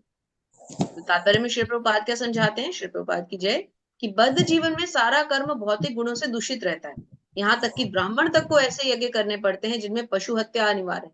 हमने पहले पढ़ा था, एक दिन समझा था, इसको चर्चा की थी कि पशु हत्या क्यों बताई गई थी। क्योंकि उस समय के जो ऋषि मुनि थे वो ऐसे शुद्ध मंत्र जानते थे जिनके कारण उस पशु की बलि देकर के उसको नवीन शरीर दिया जाता था। कभी कभी तो उसको उस योनि से मुक्त करके मनुष्य योनि दी जाती थी। लेकिन आज के युग में ये संभव नहीं है, इसलिए आज हमें हत्या को एकदम नकार देना चाहिए। बिल्कुल नहीं सोचना चाहिए उस बारे में। यहाँ पर एक अत्यंत सुंदर उदाहरण है। यद्यपि अग्नि शुद्ध होती है तो भी उसमें धुआं रहता है, लेकिन इतने पर भी अग्नि अशुद्ध नहीं होती। अग्नि में धुआं होने पर भी अग्नि समस्त तत्वों से शुद्धतम मानी जाती है। यदि कोई क्षत्रिय की वृत्ति त्याग कर ब्राह्मण की वृत्ति ग्रहण करना पसंद करे तो उसको इसकी कोई निश्चितता नहीं है कि ब्राह्मण वृत्ति में कोई अरुचि कार्य नहीं होंगे। अतएव कोई यह निष्कर्ष निकाल सकता है कि संसार में प्रकृति से के कल्मश से कोई भी पूर्णतया मुक्त नहीं। बिल्कुल ठीक बात है। अग्नि कितनी पवित्र है लेकिन उसमें भी धुआं होता है। धुआं कितना काला होता है, लेकिन अग्नि में होता है वो। परंतु उस धुएं के कारण अग्नि अशुद्ध थोड़ी हो जाती। इसी प्रकार यदि किसी के अंदर भक्ति की प्रवृत्ति है और वो भौतिक जगत में रह भी रहा है तो भी वो कभी अशुद्ध या कल्मश से नहीं भरेगा। क्योंकि भगवान की भक्ति उसको पवित्र कर देती, अग्नि की तरह से। हरे कृष्ण माता जी।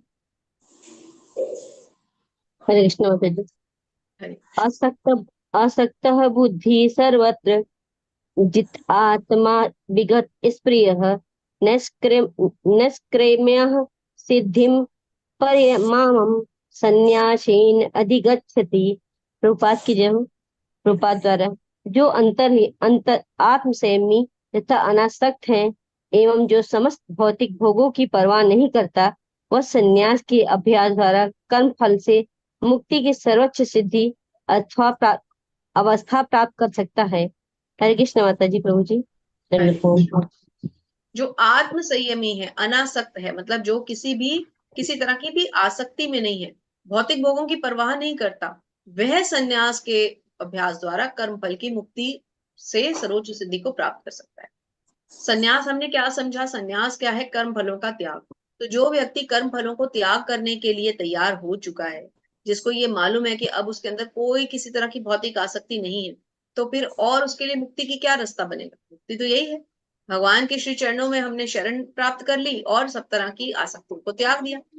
ऐसा व्यक्ति जो है वो सर्वोच्च सिद्धि के लिए तैयार माना जा सकता है। तो यहाँ पर श्री प्रभुपाद बहुत सुंदर समझाते हैं, श्री प्रभुपाद की जय, कि सन्यासी को पूर्व कार्यकलापों के बंधन से मुक्त माना जाता है। क्षमा कीजिए, थोड़ी नॉइज आई होगी बैकग्राउंड में। लेकिन जो व्यक्ति कृष्ण भावनामृत में होता है, वह बिना संन्यास ग्रहण किए ही यह सिद्धि प्राप्त कर लेता है। तो कृष्ण भावनामृत एक ऐसा हमारे लिए एक अमृत है कि जिसको ग्रहण करने से यदि हम संन्यास ना भी लें तो भी हमारा जीवन एक सन्यासी की तरह हो सकता है। क्यों? क्योंकि संन्यास का अर्थ क्या है? कर्म फलों का त्याग, कर्मों का परित्याग, कर्म फलों का परित्याग। तो कर्म कौन से नहीं करने? हमें कोई भी सकाम कर्म छोड़ देने हैं। कर्म करने हैं तो केवल कृष्ण भावना भावित कर्म, या फिर जो भी हम कर्म करें उसे भगवान को अर्पित करते हुए चलें, और फल सारे हमने छोड़ देने, ये सोचकर कि फलों के भोक्ता तो वो, फल हमारे लिए नहीं बने, हमारे अधिकार क्षेत्र में ही नहीं। यही है संन्यास की विधि। हरे कृष्ण माता जी। हरे कृष्ण। सिद्धि प्राप्तो यथा ब्रह्म ब्रह्म तथा प्रोति निबोध में समासेन वह कौन्तेय निष्ठा ज्ञानस्य या परा। प्रभुपाद द्वारा प्रभुपाद की जय हो। प्रभुपाद द्वारा तात्पर्य हे कुंती पुत्र, जिस तरह इस सिद्धि को प्राप्त हुआ व्यक्ति परम सिद्धावस्था अर्थात ब्रह्म ब्रह्म को जो सर्वोच्च ज्ञान की अवस्था है प्राप्त करता है, उसका मैं संक्षेप में तुमसे वर्णन करूंगा, उसे तुम जानो। हरे कृष्ण माता जी। प्रभु जी हरे कृष्ण माता जी। तो प्रभुपाद समझाते हैं तात्पर्य में कि भगवान अर्जुन को बताते हैं कि किस तरह कोई व्यक्ति केवल अपने वृत्ति परक कार्य में लगकर परम सिद्धावस्था को प्राप्त कर सकता है। मतलब अपने कर्तव्यों को पूरा करते हुए कौन सिद्धि प्राप्त करेगा? यदि यह कार्य भगवान के लिए किया गया हो तो हमें जो भी कर्म करने हैं उन्हें भगवान को सेंटर में रखते हुए करना है। यदि मनुष्य अपने कर्म के फल को परमेश्वर की तुष्टि के लिए त्याग देता है तो उसे ब्रह्म की अवस्था प्राप्त होती है। हमने कोई कर्म किया लेकिन हमने उसके फल को भगवान के ऊपर छोड़ दिया, उनके लिए उन्हें अर्पित कर दिया, तो ये फिर ब्रह्म की अवस्था हो जाती है।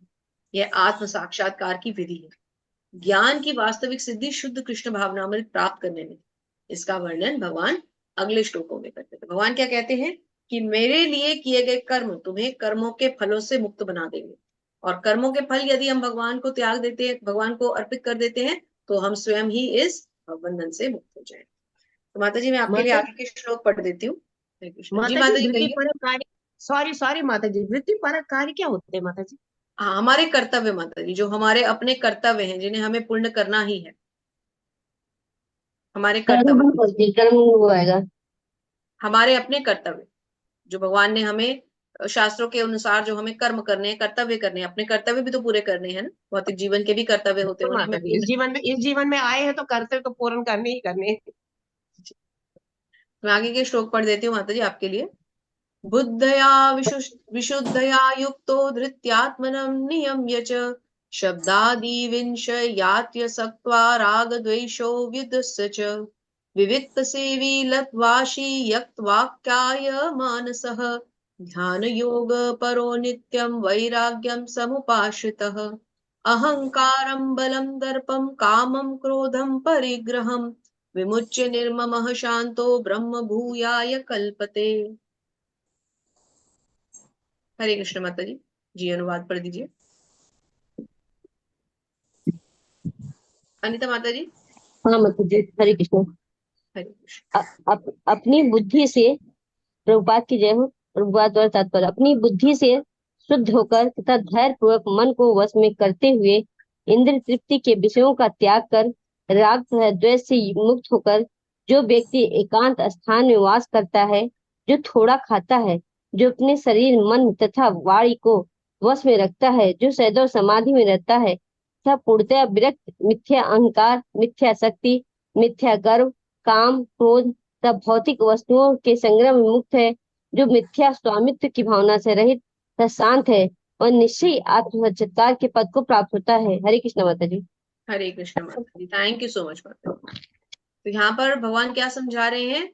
अपनी बुद्धि से शुद्ध होकर, मतलब जो अपनी बुद्धि को शुद्ध कर लेता है, धैर्य पूर्वक अपने मन को वश में कर लेता है, इंद्रिय विषयों का त्याग कर देता है, जिसके मन में कोई इंद्रिय इच्छा नहीं रहती, इंद्रिय पूर्ति की इच्छाएं खत्म हो जाती हैं, राग द्वेष ईर्ष्या इन सब चीजों को छोड़ देता है, एकांत में वास करना चाहता है, थोड़ा खाता है, अपने शरीर मन और वाणी को वश में रखता है, शरीर को भी मन को भी वाणी को भी अपने कंट्रोल में रखता है, सदैव समाधि में रहता है। समाधि क्या है? भगवान का निरंतर ध्यान। और पूरी तरह से विरक्त है, मतलब वैरागी हो चुका है, उसको किसी चीज से कोई आसक्ति नहीं है, कोई इच्छा नहीं है, कोई लोभ नहीं है। मिथ्या अहंकार, मिथ्या अहंकार क्या है? अपने आप को स्वामी समझना। तो वो प्रभुत्व की इच्छा तो वो त्याग चुका है, क्योंकि वो तो हर चीज को कृष्ण की समझता है। मिथ्या शक्ति, मिथ्या गर्व कि मैं ये हूं, मैं ये कर सकता हूं, मैं करता हूं, मैं भोगता हूं, इससे भी छोड़ चुका है। और मिथ्या गर्व, काम क्रोध और भौतिक वस्तुओं से, जो भौतिक इच्छाओं से मुक्त हो जाता है, काम क्रोध लोभ मोह मद मत्सर्य को त्याग देता है, ऐसा व्यक्ति आत्म साक्षात्कार के पद को निश्चय ही प्राप्त होता है। तो प्रभु जी ये तात्पर्य नेक्स्ट रीडर से पढ़वा लेते हैं, हाँ क्योंकि हाँ बीच जी, में श्लोक कम प्रेरणा रह माता जाते हैं। जी, हरे कृष्णा माता जी, प्रेरणा माता जी आप पढ़िए। अब माता जी मैं भी लीव करूंगा, टाइम हो गया। हरे कृष्ण प्रभु जी। हरे कृष्णा, थैंक्स। दंडवत प्रणाम माता जी। धन्य प्रणाम प्रभु जी। हरे कृष्ण प्रभु जी। हरे कृष्ण हरे माता जी। कृष्णा माता जी। हरे कृष्ण। दंडवत प्रणाम। धन्य प्रणाम माता जी। तात्पर्य शिल प्रभुपाद जी द्वारा, शिल प्रभुपाद जी की जय। जो मनुष्य बुद्धि द्वारा शुद्ध हो जाता है, वह अपने आप को सत्व गुण में अधिष्ठित कर लेता है। इस प्रकार वह मन को वश में करके सदैव समाधि में रहता है। वह इंद्रिय तृप्ति के विषयों से के प्रति आसक्त नहीं रहता और अपने कार्यों में राग तथा द्वेष से मुक्त होता है। ऐसा विरक्त व्यक्ति संभवतः एकांत स्थान में रहना पसंद करता है। वह आवश्यकता से अधिक खाता नहीं है, अपने शरीर तथा मन की गतिविधियों पर नियंत्रण रखता है।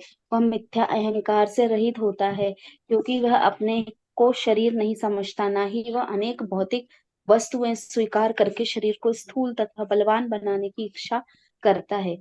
चूंकि वह देहात्म बुद्धि से रहित होता है, अतएव वह मिथ्या गर्व नहीं करता।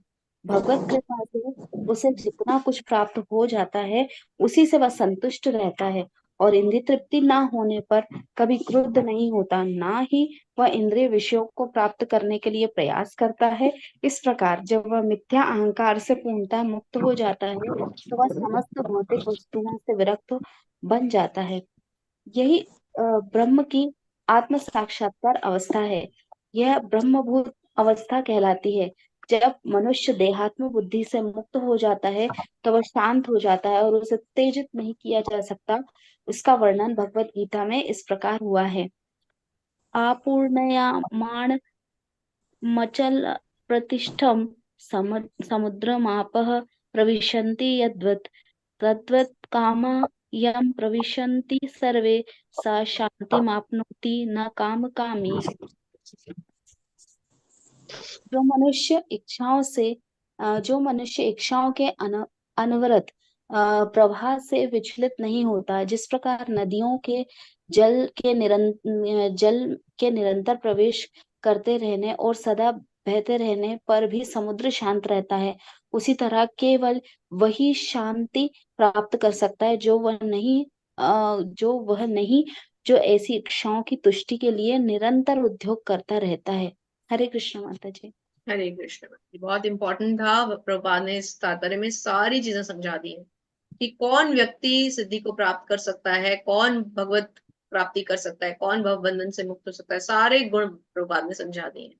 क्यों? क्योंकि जो व्यक्ति देहात्म बुद्धि, जब तक हम देहात्म बुद्धि के स्तर से ऊपर नहीं उठेंगे, देहात्म बुद्धि का स्तर क्या है कि हम देह नहीं है, आत्मा है। इस ज्ञान को जब तक हम समझ नहीं लेंगे, अपने डेली जीवन में हम इसको इम्प्लीमेंट नहीं कर लेंगे, तब तक हम इससे बच नहीं सकते। तो हमें सबसे पहले इस बात को समझना है कि ये जो भी कुछ हमारे आसपास में हो रहा है, ये भौतिक जगत एक टेम्परेरी चीज है, ये एक इल्यूजन की तरह है। हमें जो सुख दुख लग रहे हैं वो सुख दुख नहीं है, वो हमारे कर्मों के फल हैं, जो हमने पिछले जन्मों में कुछ ऐसे कर्म किए थे जिनके आज भी हम फल भुगत रहे हैं। इसलिए हमें उन कर्मों के फलों से विचलित नहीं होना, क्योंकि वो भी टेम्परेरी है। आज है, कल नहीं होंगे। आज हो सकता है हमें बहुत कष्ट मिल रहा हो, लेकिन कल नहीं मिलेगा। कल जब कर्मों के फल खत्म हो जाएंगे, वही कष्ट हमारे खत्म हो जाएंगे, हम सुखी हो जाएंगे। और जब हम सुखी होते हैं तो हमें ये भी नहीं सोचना चाहिए कि ये सुख मेरे द्वारा अर्जित है, क्योंकि दरअसल हमारे द्वारा अर्जित तो कुछ है ही नहीं, क्योंकि ना हम करता है ना हम भोगता है। हमारा एक ही कर्म है कि अपने सारे कर्म हम भगवान को अर्पित कर दें, सारे फलों का हम त्याग कर दें, भौतिक इच्छाओं से हम अपने आप को मुक्त कर लें, मन को, शरीर को और वाणी को हम संयम में कर लें, वश में कर लें, इंद्रियों को हम अपने कंट्रोल में रखें और भगवान की निरंतर सेवा करें। ये सब कुछ अगर हम करते हैं तो ही हम इस 84 लाख योनियों से, अब हम ये भी सोच सकते हैं कि इतना कुछ करना पड़ेगा, लेकिन इतना कुछ करना है, इससे फायदा क्या हो रहा है? हम बार बार इस भौतिक जगत में जीवन मृत्यु के लिए नहीं आएंगे। एक बार जो मुक्त हो गए तो फिर कभी नहीं आना पड़ेगा, कभी कुकर शुकर नहीं बनना पड़ेगा, कीट पितंगा पेड़ पौधा कुत्ता बिल्ली कुछ नहीं बनना पड़ेगा, सीधा भगवत प्राप्ति होगी, सीधा भगवान का लोक मिलेगा। तो उस ब्रह्म को प्राप्त करने के लिए, उस भगवान को प्राप्त करने के लिए, इतनी दिव्य स्थान को प्राप्त करने के लिए, भगवान के श्री चरणों को प्राप्त करने के लिए कुछ तो एफर्ट करना ही पड़ेगा ना इस योनि में। और ये सारे एफर्ट्स केवल इसी योनि में संभव है, क्योंकि और किसी योनि में भगवान ये प्रोविजन हमें नहीं देते। एक लौता मनुष्य योनि मिलती है जिसमें हम ये अवसर का लाभ उठा सकते। एक बार ये योनि खत्म हो गई, फिर पड़ जाएंगे हम जन्म मृत्यु के चक्कर में। तो इस जन्म में अगर हमने भक्ति कर ली तो अगले जन्म में कम से कम फिर मनुष्य बन जाएंगे, फिर और भक्ति उससे आगे से शुरू होगी। तो चलो 2-3 जन्म भी लग गए तो भी कुछ तो बेड़ा पार होगा, ये सोचते हुए हमें भक्ति में लग जाना है। और जब गुरु का निर्देशन हमने पालन किया, गुरु की शरण ले ली, भगवान की शरण ले ली, तो इसी जन्म में भगवान हमें अपने धाम में स्थान दें। तो इन बेसिक कॉन्सेप्ट्स को अब हमें नहीं भूलना, क्योंकि आज हम इसका समापन करने जा रहे हैं। तो इसलिए ये बहुत इंपॉर्टेंट है कि एक श्लोक हमारे लिए बहुत इंपॉर्टेंट है। जी माता जी। हरे कृष्ण माता जी। हरे कृष्ण। ब्रह्मभूता प्रसन्नात्मा न शोचति न कांक्षति समः सर्वेषु भूतेषु मद्भक्तिं लभते पराम। हरे कृष्णा। हरे इस प्रकार जो दिव्य पद पर स्थित है वह तुरंत ब्रह्म का अनुभव करता है और पूर्णतः प्रसन्न हो जाता है। वह ना तो कभी शोक करता है और ना किसी वस्तु की कामना करता है। वह प्रत्येक जीव पर संभाव रखता है। उस अवस्था में वह मेरी शुद्ध भक्ति को प्राप्त करता है। हरे कृष्ण माता जी। प्रत्येक जीव को समभाव एक ही दृष्टि से देखता है, चाहे कुत्ता हो, चाहे चांडाल हो, चाहे गाय हो, चाहे ब्राह्मण हो, चाहे पंडित हो, एक ही दृष्टि से देखता है। कभी भी दो जीवों में वो डिफरेंशिएट नहीं करता, क्योंकि उसको पता है कि वो भी भगवान के अंश है और ये भी भगवान का अंश है। तो मैं डिफरेंस क्यों करूं? सबको एक ही दृष्टि से देख। यदि और कोई रीडर्स भी पढ़ना चाहते हैं, आज अंतिम सत्र है, कल से तो हम श्लोक और अनुवाद पढ़ेंगे। तो तात्पर्यों में अगर कोई रुचि है आप सबकी तो आप हैंड रेज कर सकते हैं। जो अभी तक नहीं पढ़े पहले वो देख लें, फिर अन्य जो पढ़ चुके हैं वो भी दोबारा पढ़ सकते हैं। जी माता जी, नेक्स्ट ले लेते हैं। हरे कृष्ण माता जी। हरे कृष्ण माता जी। भक्तामभिजानाति यावन्यश्चास्मि तत्त्वतः ततो मां तत्त्वतो ज्ञात्वा विशते तदन्तरम्। हरे कृष्ण। केवल भक्ति से मुझ भगवान को यथा रूप में जाना जा सकता है। जब मनुष्य ऐसी भक्ति से मेरे पूर्ण भावना अमृत में होता है तो वह वैकुंठ जगत में प्रवेश कर सकता हरि है। बोल, हरि हरि बोल। देखिए भगवान ने यहाँ पर रास्ता दे दिया है, हमें मार्ग समझा दिया है कि केवल भक्ति से मुझे यथारूप में जान सकते हो और किसी तरह से नहीं। इसीलिए इस अध्याय को इतना महत्वपूर्ण बताया गया। कई बार तो मरणासन व्यक्तियों के पास बैठ के केवल 18वां अध्याय लोग पढ़ देते हैं, अगर किसी के पास संपूर्ण गीता सुनने का समय ना हो, क्योंकि इसमें कंप्लीट मोक्ष की विधि समझाई जा रही है कि अब मेरे पास आने का रास्ता क्या है। देखिए मरणासन व्यक्ति है तो उसको कहाँ जाना है? भगवान के धाम जाना है। ये श्लोक कितना इंपॉर्टेंट है ऐसे लोगों के लिए। केवल भक्ति द्वारा तुम मुझे जान सकते हो। अंत समय में मेरा स्मरण करो, मुझ तक आ जाओ। तो वैकुंठ का रास्ता किसके लिए खुला है? जो भगवान की अटूट भक्ति प्रेममयी सेवा करना चाहता है, जो भगवान के साथ भगवान की सेवा के लिए उनके पास जाना चाहता है। इसलिए नहीं कि मुझे अच्छा अच्छा रहने के लिए बढ़िया बढ़िया वैकुंठ जगत मिलेगा, भगवान की सेवा करने को मिलेगी, इस भाव से। तो श्री प्रभुपाद समझाते हैं, श्री प्रभुपाद की जय। ऐसे ज्ञान का नाश मुक्ति के बाद भी नहीं होता। मुक्ति का अर्थ देहात्म बुद्धि से मुक्ति प्राप्त करना है। यहाँ मुक्ति का अर्थ जीवन के चक्र को छोड़ना तो है ही, देहात्म बुद्धि से ऊपर उठना भी है। केवल मृत्यु ही मुक्ति नहीं है।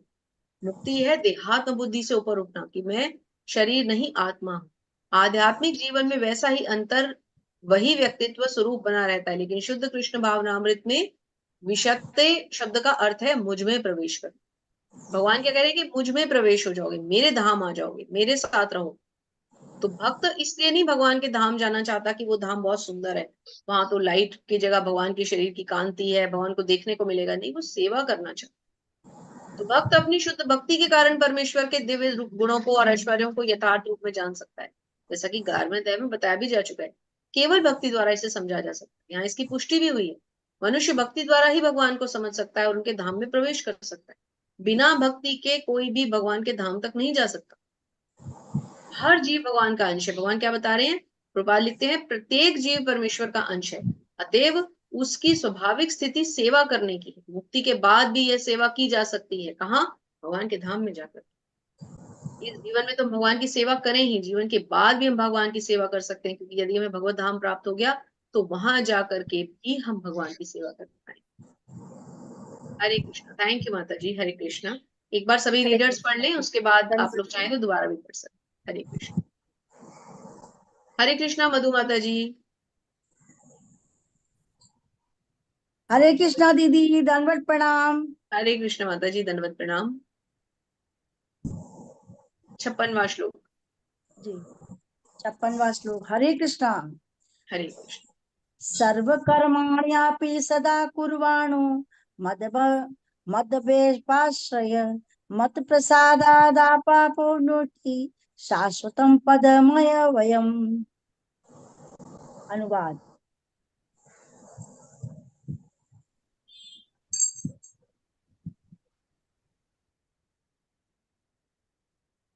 जी माता जी। जी मैं देख रही थी, सामने नहीं आया दीदी मेरे ये। आया हुआ है माता जी, मैं हाँ मोबाइल पे भी देख रही हूँ साथ हाँ साथ। दीदी आया। हाँ, थोड़ा स्लो नेटवर्क होगा आपका। हाँ जी। अनुवाद। हरे कृष्ण।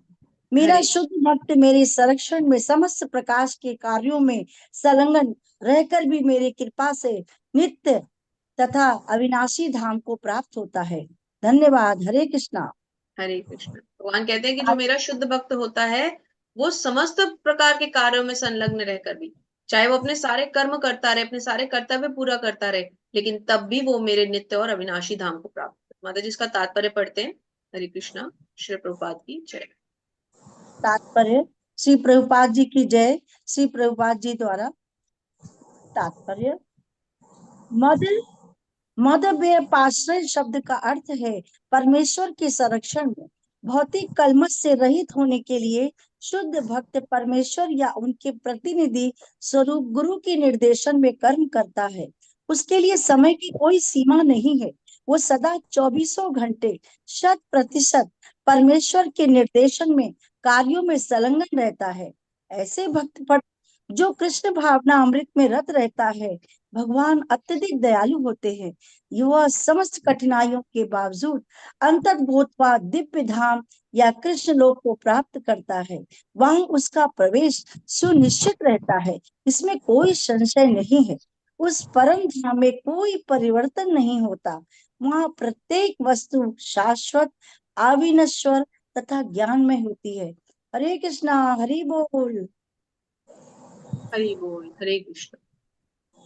यहाँ पे हमने सीखा कि परमेश्वर के संरक्षण में क्या होता है, भौतिक कलमश से रहित होने के लिए शुद्ध भक्त परमेश्वर या उनके प्रतिनिधि, प्रतिनिधि कौन है? गुरु, उनके रूप में, उनके स्वरूप में निर्देशों का पालन करता है। तो कहने की वही बात आ गई कि जो व्यक्ति भगवान के साथ साथ अपने गुरु के निर्देशन में कर्म कंप्लीट करेगा, शास्त्रों का उल्लंघन नहीं करेगा और भगवान की भक्ति करता चलेगा, वो निश्चय है, भगवान ने कहा है कि वो उनके धाम को अवश्य प्राप्त हो। हरे कृष्ण माता जी। श्लोक 57। हरे कृष्णा। चेतसा सर्व कर्माणि मयि सनस्य मत परः बुद्धि योगमुपाश्रित मच्चितः सततम भव। अनुवाद। हरे कृष्णा। सारे कार्यों के लिए मुझ पर निर्भर रहो और मेरे संरक्षण में सदा कर्म करो। ऐसी भक्ति में मेरे प्रति पूर्णतया सचेत रहो। हरे कृष्णा। हरे कृष्णा। हरे कृष्ण। भगवान क्या कह रहे हैं कि सब कार्यों के लिए मुझ पर निर्भर रहो। अगर ये सोचोगे कि तुम खुद अपने कार्य करने में सक्षम हो तो नहीं हो पाएगा कुछ भी। मुझ पर आश्रित रहो। भगवान पर हम अपना आश्रय पूरा छोड़ देंगे तो भगवान अपने आप हमारे सारे कार्य पूरे करा देते हैं। हमें फिर कुछ भी करने की आवश्यकता नहीं होती। भगवान हमें डायरेक्शंस देते जाते हैं और हम अपना कार्य करते जाते हैं। तो श्री प्रभुपाद यहाँ क्या समझाते हैं, भगवान का ये आदेश, देखिए नीचे लिखा है पैराग्राफ के लास्ट में, भगवान कृष्ण का यह आदेश गुरु परंपरा द्वारा प्रमाणिक गुरु से प्राप्त होता है। अतएव गुरु के आदेश को जीवन का मूल कर्तव्य समझना चाहिए। यदि किसी को प्रमाणिक गुरु प्राप्त हो जाते हैं और वह निर्देशानुसार कार्य करता है तो कृष्ण भावनामय जीवन की सिद्धि सुनिश्चित है। तो ऐसा व्यक्ति भगवान को अवश्य अवश्य प्राप्त कर सकता है यदि वे भगवान की पूजा करे और गुरु के निर्देशन में कार्य करे। जी माता जी। हरे कृष्णा। 58 श्लोक। मंचिता सर्व दुर्गाणि मत प्रसादात हरिष्यसि अथ चेत्त्वङ्काकरान्न शोष्यसि विनंग अक्षसि। अनुवाद। हरे कृष्णा। हरे यदि तुम मुझसे भावना भावित होगे तो मेरी कृपा से तुम बद्ध जीवन के सारे अवरोधों को लांघ जाओगे। लेकिन यदि तुम मिथ्या अहंकार वश ऐसी चेतना में कर्म नहीं करोगे और मेरी बात नहीं सुनोगे तो तुम विनष्ट हो जाओगे। हरे कृष्णा। हरि बोल। हरे कृष्ण। यहाँ भगवान ने हमें धमकी भी दे दी है, अगर नहीं सुनोगे तो विनिष्ट हो जाओगे। भगवान कहते हैं मेरे भावना भावित में कर्म करो, मेरी कृपा से तुम बद्ध जीवन के अवरोधों को लांघ पाओगे। लेकिन अगर अपना दिमाग चलाओगे तो बच्चे फिर कभी भी तुम्हारा उद्धार नहीं हो पाएगा, फिर तुम विनष्ट हो जाओगे। तो प्रभुपाद समझाते हैं, श्री प्रभुपाद की जय, कि पूर्ण कृष्ण भावनामित व्यक्ति अपने अस्तित्व के लिए कर्तव्य करने में विषय विषय के में आवश्यकता से अधिक उद्विग्न नहीं रहता। जो मूर्ख है वह समस्त चिंताओं में रहता है। तो हम अगर चिंताओं में डूबे हुए हैं तो मतलब कि हम मूर्ख हैं। लेकिन नीचे और समझा रहे हैं प्रभुपाद, क्या समझा रहे हैं, मनुष्य को यह भली भांति जान लेना चाहिए कि कृष्ण भावनामृत में जो सक्रिय नहीं है वह जन्म मृत्यु रूपी सागर के भंवर में पकड़कर अपना विनाश ही करता है। यदि हम इस भव सागर से पार होना चाहते हैं तो हमें भगवान की भक्ति करनी ही चाहिए। क्योंकि बद्ध जीव यह नहीं जानता कि क्या करना है और क्या नहीं करना। वह कर्म करने के लिए मुक्त है। भगवान ने हर तरह का उसको अप्रूवल पहले से ही प्री साइन करके दिया हुआ है। लेकिन हमें अपनी स्वतंत्रता का दुरुपयोग नहीं करना। जी माता जी। हरे कृष्णा दीदी। 59 श्लोक। यदि अहंकारमाश्रित न योतस्य इति मन्यसे मिथ्यैष व्यवसाय तदे प्रकृति सत्त्वान्योक्षति। अनुवाद। हरे कृष्ण। यदि तुम मेरे निर्देशानुसार कर्म नहीं करते और युद्ध में प्रवृत्त नहीं होते हो तो तुम कुमार्ग पड़ जाओगे। तुम्हें अपना स्वभाववश युद्ध में लगना होगा। तुम्हें अपना स्वभाववश युद्ध में लगना होगा। दीदी जरा ये समझाइए। जी, यदि तुम मेरे निर्देशानुसार कर्म नहीं करते और युद्ध में प्रवृत्त नहीं होते, अर्जुन को कह रहे हैं कि अगर अच्छा। तुम मेरे कहने से भी तुम युद्ध नहीं करोगे तो फिर तुम कुमार्ग पे जाओगे। अब अच्छा। भी अगर मैंने तुम्हें इतने उपदेश दे दिए, पूरा देहात्म बुद्धि आत्मा परमात्मा कर्म त्याग ज्ञान तपस्या सारे रहस्य तुम्हें समझा दिए, अभी भी अगर तुम मेरी बात मान करके युद्ध नहीं करोगे और अभी भी अगर यही कहोगे कि नहीं वो मेरे स्वजन हैं, वो मेरे ये हैं, वो मेरे गुरु हैं, वो मेरे पिता हैं, वो मेरे मित्र हैं, मैं पाप का भागी बनूंगा, मैं कैसे करूं, मतलब अभी भी तुम्हारे अंदर अगर ये मैं है और तुम इस युद्ध को नहीं करते, इसका मतलब फिर तुम पाप के भोगी हो, फिर तुम कुमार्ग पे जाओगे। क्या बुरा है क्या अच्छा है, मनुष्य के लिए कुछ भी नहीं है। मनुष्य के लिए केवल एक चीज अच्छी है कि भगवान की शरण प्राप्त करे और उनके इस कृष्ण भावनामृत को स्वीकार करे। यही सर्वोत्तम मार्ग है। परमेश्वर से निर्देश प्राप्त करके कर्म को करना पड़ता है। भगवान या भगवान के प्रतिनिधि स्वरूप गुरु के आदेशों को मानना चाहिए। यदि हम गुरु के आदेशों को नहीं मानते तो हम सबसे बड़े मूर्ख हैं। थैंक यू माता जी। हरे कृष्णा। हरे कृष्णा दीदी। धन्यवाद। प्रणाम। प्रणाम माता जी। हरे कृष्णा ऋचा माता जी, ऋचा बंसल माता जी, हरे कृष्णा। हरे कृष्णा माता जी, सादर प्रणाम। हरे कृष्णा। श्लोक नंबर 60। स्वभाव जेन कौन्तेय निबद्धस्वेन कर्मणा कर्तुं नेच्छसि यत् मोहात् करिष्यसे वशोऽपि तत्। इस समय तुम मोहवश मेरे निर्देशानुसार कर्म करने से मना कर रहे हो, लेकिन हे कुंती पुत्र, तुम अपने ही स्वभाव से उत्पन्न कर्म द्वारा बाध्य होकर वही सब करोगे। हरे कृष्ण। तो भगवान हरे क्या कह कृष्ण। रहे हैं कि इस समय तो तुम मोहवश में हो, मोह में फंसे हुए हो, और इसलिए तुम कर्म करने से मना कर रहे हो, लेकिन बाद में क्या होगा? बाद में तुम फिर खुद ही इस स्वभाव से उत्पन्न होगे, खुद ही बाद में बाध्य होकर ये सारे कर्म करोगे। तो प्रभुपाद समझाते हैं कि यदि कोई परमेश्वर के निर्देशानुसार कर्म करने से मना करता है, जैसे कि यहाँ पर अर्जुन को भगवान कह रहे हैं, लेकिन अर्जुन अभी अगर युद्ध नहीं करते तो क्या होगा? तो वह उन गुणों द्वारा कर्म करने के लिए बाध्य हो जाएगा। क्योंकि देखिए, ये युद्ध तो निश्चित था, ये युद्ध तो होना ही था। तो अपनी स्वेच्छा से, अर्थात भगवान के लिए अगर वो ये युद्ध नहीं करते, युद्ध तो तब भी करना पड़ेगा, क्योंकि युद्ध तो होना ही है, वो तो अटल है, कोई उसे रुक नहीं सकता। अब भगवान तो पहले ही सब कुछ संरचना कर चुके हैं। तो अगर तुम मेरा कहा नहीं मानोगे, तब भी युद्ध तो तुम्हें करना ही पड़ेगा। तो इससे अच्छा है कि तुम खुद ही तैयार हो जाओ और युद्ध करो। जी माता जी। ईश्वर सर्वभूतानि अर्जुन तिष्ठति भ्राम्यन् सर्वभूतानि यन्त्रारूढानि मायया। अनुवाद। परमेश्वर प्रत्येक जीव के हृदय में स्थित है और भौतिक शक्ति से निर्मित यंत्र में सवार की भांति बैठे समस्त जीवों को अपनी माया से घुमा फरमा रहे हैं। हरे कृष्णा। हरे कृष्ण। भगवान कहाँ रहते हैं? भगवान हर जीव के हृदय में रहते हैं, और भौतिक शक्ति से निर्मित यंत्र, यंत्र क्या बताया गया? हमारा शरीर, इसमें सवार की भांति बैठे रहते हैं।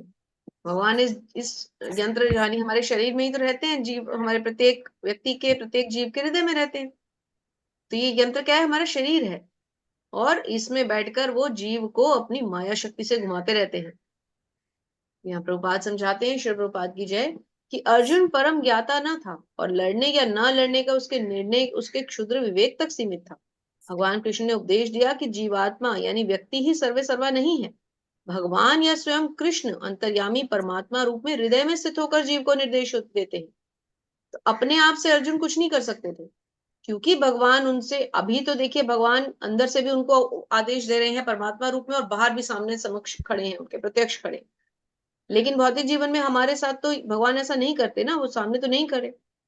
तो एक चैत्य गुरु के रूप में और एक बाह्य गुरु के रूप में भगवान सदा हमारे साथ है। चैत्य गुरु कौन है? जो चित्त के अंदर है, हमारे हृदय के अंदर है, और बाह्य जो हमारे गुरु होते हैं, गुरु के रूप में रहते हैं। तो हमें इन दोनों की बात को मानना चाहिए।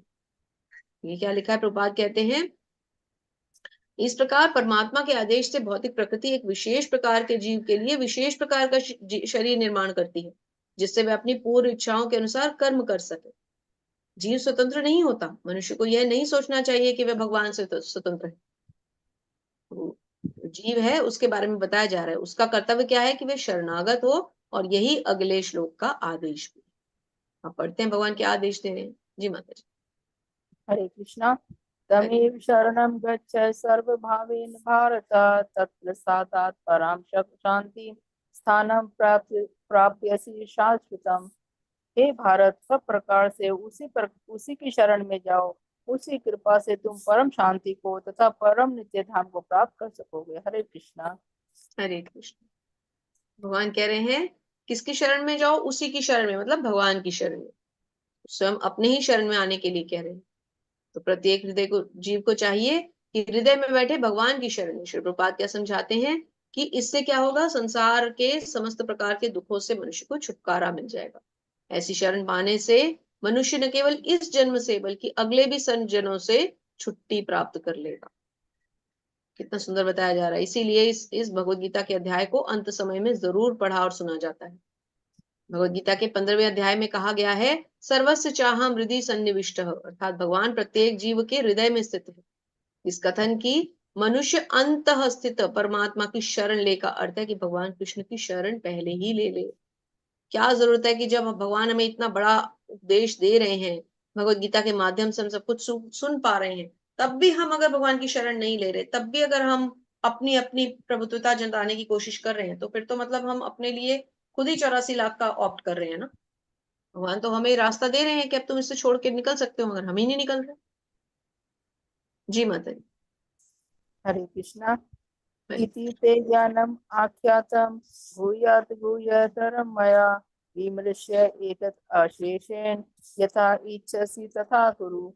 इस प्रकार मैंने तुम्हें गुह्यतर ज्ञान बतला दिया, इस पर पूरी तरह से मनन करो और तब जो चाहे सो करो। हरे कृष्णा। हरे कृष्णा। भगवान ने कह दिया कि अब मैंने तुम्हें सब कुछ बता दिया, अब तुम चाहो आगे। फिर अर्जुन को ऑप्शन दे दिया कि अब तुम्हारी मर्जी। श्री प्रभुपाद बताते हैं यहाँ पर यच्छेसी तथा कुरु लिखा गया, मतलब जैसी इच्छा वैसा करो। मैंने तुम्हें सब बता दिया। देखिए आगे क्या लिखा है, स्वतंत्रता में हस्तक्षेप नहीं करता। भगवान कभी भी जीव की स्वतंत्रता में हस्तक्षेप नहीं करते। भगवत गीता में भगवान ने सभी प्रकार से बतलाया है कि कोई जीव अपने जीवन की दशा को किस प्रकार अच्छा बना सकता है। अर्जुन को उनका सर्वश्रेष्ठ उपदेश यह है कि जीव हृदय में आसीन परमात्मा को शरणागत हुआ जाए। तो हमारे लिए भगवत गीता का सबसे बड़ा आदेश यहाँ पर दे दिया गया है, क्या कि भगवान को हमें शरणागत होना है। शरणागत होने का क्या अर्थ है कि जो हृदय में परमात्मा है, हमें उनको शरणागत होना है, और हमें भगवान के जो भी उपदेश अब हम भगवत गीता के माध्यम से हम पढ़ रहे हैं, उन सबको अब हमें अपने जीवन में आत्मसात करना है। अगर हम ऐसा नहीं करेंगे तो फिर इसका कोई, हमारे लिए इसका कोई सिग्निफिकेंस नहीं रह गया, ये तो फिर हमने एक फॉर्मेलिटी पूरी की। तो भगवान को शरणागत होना ही भगवत गीता का उपदेश है। जो लोग बाहर एक भ्रांति है ना, कर्म करो फल की इच्छा मत करो, तुम्हारी गीता में तो यही लिखा है, नहीं। गीता है भगवान से भक्ति, कैसे भगवान से जुड़ा जाए, अपनी स्वाभाविक स्थिति को कैसे समझा जाए। भगवान को शरणागत होना है, उनकी प्रेममयी सेवा करते करते एक दिन उनको पूरी तरह से शरणागत हो जाना है। जब तक द्रौपदी महारानी ने अपने दोनों भुजाएं उठा करके कृष्ण को नहीं पुकारा था, तब तक कृष्ण नहीं आए थे, क्योंकि वो एक हाथ से अपना आंचल दबाए हुए थे। उनको लग रहा था मैं खुद को बचा सकती हूँ, लेकिन जब उन्होंने दोनों हाथ छोड़कर भगवान को पुकारा, तो भगवान फिर ऐसा आए कि रेस्ट इज हिस्ट्री, है ना। बहुत इंपॉर्टेंट है कि भगवान को पूरी तरह से शरणागत हुआ जाए। हरे कृष्णा। थैंक यू माता जी। हरे कृष्णा। हरे कृष्णा। हरे कृष्णा माता जी। हरे कृष्णा ज्योति माता जी। हरे कृष्णा। हरे कृष्णा ज्योति माता जी। हरे कृष्ण माता जी। हरे कृष्ण। सर्वगुहान्तं भूये शृणु मे परमं वचः इष्टो असि मे दृढ़मिति ततो विश्यामि ते हितम। अनुवाद, क्योंकि तुम मेरे अत्यंत प्रिय मित्र हो, अतएव मैं तुम्हें अपना परम आदेश जो सर्वाधिक गुहा ज्ञान है बता रहा हूँ, इसे अपने हित के लिए सुनो।